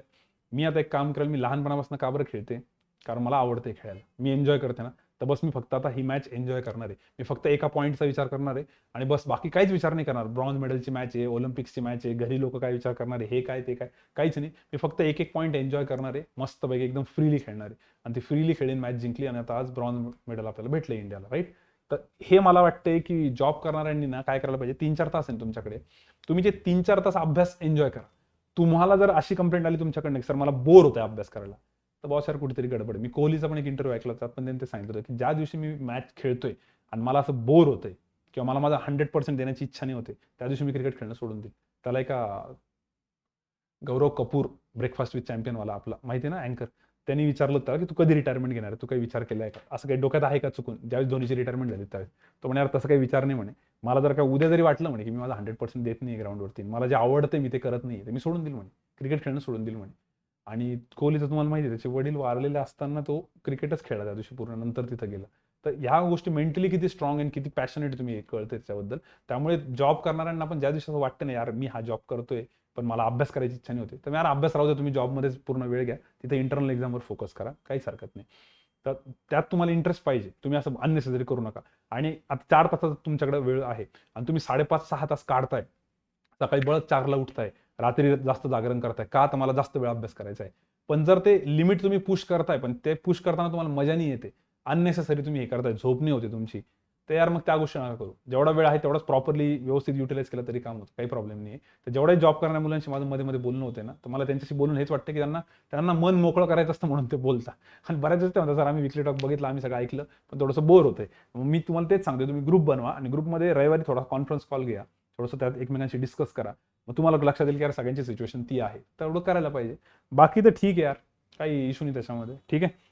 बाकी जॉब करा आणि काय अभ्यास करायचा ते तुम्हाला सगळ्यांना माहिती आहे, की रेग्युलर आपले आपले जे पण सेशन्स चालू आहे ते करा. शक्यतो तुम्ही YouTubeलाच फॉलो करा. YouTubeवरती जेवढं पण आपण सांगतोय तेवढंच करा. कारण YouTubeवरचं जे पण सांगितलं जातं ते एकदम मटेरियल इकडनं-तिकडनं शोधून आणलेलं एकदम कामाचं क्वालिटी मटेरियल आहे. त्यामुळे तुम्ही तेवढेच सोर्सेस वापरा आणि रेग्युलर मॉक टेस्ट वगैरे त्यामध्ये स्वतःला इन्व्हॉल्व करा. फक्त ती प्रोसेस, ती जर्नी एन्जॉय करा. तुम्हाला जर बोर झाला असेल अभ्यास करणं, तर मग बळजबरी पुश नका करू स्वतःला. ठीक आहे? ओके. सर याच्यानंतर एक महत्त्वाचा पॉईंट टाकायचा होता आपल्याला. काय इम्पॉर्टंट, व्हेरी इम्पॉर्टंट म्हणून एवढंच टाका. तो पॉईंट मी वरती मेन्शन करायला पाहिजे होता, हा पॉईंट ॲक्च्युअली मी विसरलो स्क्रीनशॉट्समध्ये, पण बरं झालं याला सेपरेट ठेवलं होतं. आता मी कोणाशी बोललो होतो बघा, सरनेम नाही सांगत मी, आता विशालसोबत बोललो होतो. त्याचं म्हणत सर माझा स्कोर खूप कमी येतोय सर. मग मी त्याला पहिला प्रश्न विचारला की बाबा ॲनालिसिस कोणाकडनं करतो, स्कोर कोणाला दाखवतोय तू, फातिमा मॅडम सोबत बोलणं झालं का, यस सरांसोबत झालं का, कोणासोबत. तो म्हणा नाही सर, मी ॲक्च्युअली तसं आडनाव नाही सांगत मी, त्याला वाईट वाटेल किंवा बाकीच्यांना वाईट वाटेल, तर वाईट वाटायची काही गरज नाही, पण नीट ॲक्च्युअली समजून घ्या. त्याचं काय म्हणणं होतं, सर मी स्कोर नाही कोणाला दाखवत, कोणाकडनं ॲनालिसिस नाही करत. म्हणलं का, सर स्कोर कमी येतो ना, मग स्कोर जास्त आल्यानंतर मी दाखवणार. अरे असे फटके दिले पाहिजे ना, स्कोर जर जास्त आला तर आमच्या समोर हवा करण्यात काय मजा आहे. तुमचा जेव्हा स्कोर कमी येतो त्याच वेळेस तुम्ही आमची मदत घेतली पाहिजे ना. त्याच्यामुळे तुम्ही कंपल्सरी फातिमा मॅडम सोबत वीकली एकदा बोला, इंग्लिशचे डाऊट्स तुम्ही डिस्कस करा सरांसोबत. सर एलआर तर लाईव्ह सेशन करतो, मग आता सरांसोबत काय बोलणार आहे. अरे तरी तुमचा स्कोर नाही वाढत ना, मग बोला ना, काहीतरी चुकत असेल ना, सर सांगतील ना. वीकली टॉक जरी तुम्ही फॉलो करताय आणि वीकली टॉक फॉलो केल्यानंतर जर तुम्हाला वाटलं यार आपण अनालिसिसच दाखवत नाही कोणाला, मग अनालिसिस दाखवा. ओम सर आहे, अजित सर आहे, सुजित सर आहे, राम सर आहे, 4-4 जण आहे, चौघांचे नंबरचे कोणाला तरी कॉन्टॅक्ट करा. तर माझं हेच म्हणणं आहे, सगळ्यात इम्पॉर्टंट ना या वीकली टॉकमध्ये म्हणा किंवा कुठल्या याच्यात मी जेव्हा फोनवरती मुलांचं असं रडणं ऐकतो ना, सर माझा स्कोर नाही वाढवते, मला खूप टेन्शन येते, मला खूप असं आता खचल्यासारखं झालोय मी, असे भारी भारी शब्द वापरतात ते, की समोरच्याला असं वाटतं सगळं सोडाव, पहिले यांना फोन करा, भाऊ भाऊ थांब थांब थांब, काय झालंय तुला बघून घेऊ. तर इतके अशा कमेंट्स करतात, डेंजर डेंजर. मी पूर्ण रिस्पेक्ट करतो, कदाचित जेन्युअनली तसं होत असेल, पण तुम्ही गाढवपणा पण तेवढाच करता ना. तुम्हाला सांगितलेलं आहे की एवढ्या 4-4 फॅकल्टी तुमच्या मॉक टेस्ट अनालिसिस करायला, त्यांना कॉन्टॅक्ट करा. आणि असं नाही एकदा सरांना सांगितलं, सरांनी फीडबॅक दिला, संपलं. अरे दर 2-2, 3 दिवसानंतर मॉक टेस्टचे परत स्कोर पाठवा, त्यांच्याकडनं फीडबॅक घ्या. आणि वेळ लागतो याला. आणि एक तर अपेक्षा कशी असते की एका आठवड्यात सगळं झालं पाहिजे, असं कसं होणार आहे बरं. त्याला वेळ लागेल ना, तेवढा तुम्ही सपोर्ट करा आणि कन्सिस्टन्सी ठेवायची ना. तुम्ही एवढे क्रॉनिकल्स ऐकता, तुम्ही बघितलं असेल मुलांचे रिझल्ट जे ऍक्च्युअल आले ते 5-6 महिन्यातच आलेले, ज्यावेळेस त्यांनी खरा अभ्यास केलेला आहे. नाही तर मग 3-3 वर्ष लागले, पण त्यात टाइमपासच खूप चालू होता. तर तसं नाही झालं पाहिजे. तर कन्सिस्टन्सी नका ब्रेक होऊ देऊ. आणि please analysis Om sir, Sujit sir, Ajit sir आणि राम सर त्यांच्याशी बोला. सर कधी कधी आम्ही त्यांना मेसेज करतो, त्यांचे रिप्लायच येत नाही, 8-8 दिवस होऊन जातात. आता मागे ओम सर लग्नामुळे घरी गेलेले होते आणि त्यांना रिप्लाय येणारच नव्हते, कारण ओम सर अवेलेबलच नव्हते ना. मग अशा वेळेस काय करायचं, खूप लेट झालंय तुम्हाला त्यांचे रिप्लाय नाही, त्यांना कॉल करा. सर मी तुम्हाला हे पाठवलेले खूप अर्जंट, एकदा बघा बरं का. सर लगेच तुम्हाला रिप्लाय देतील. कॉल करा ना त्यांना, काहीच हरकत नाही ना.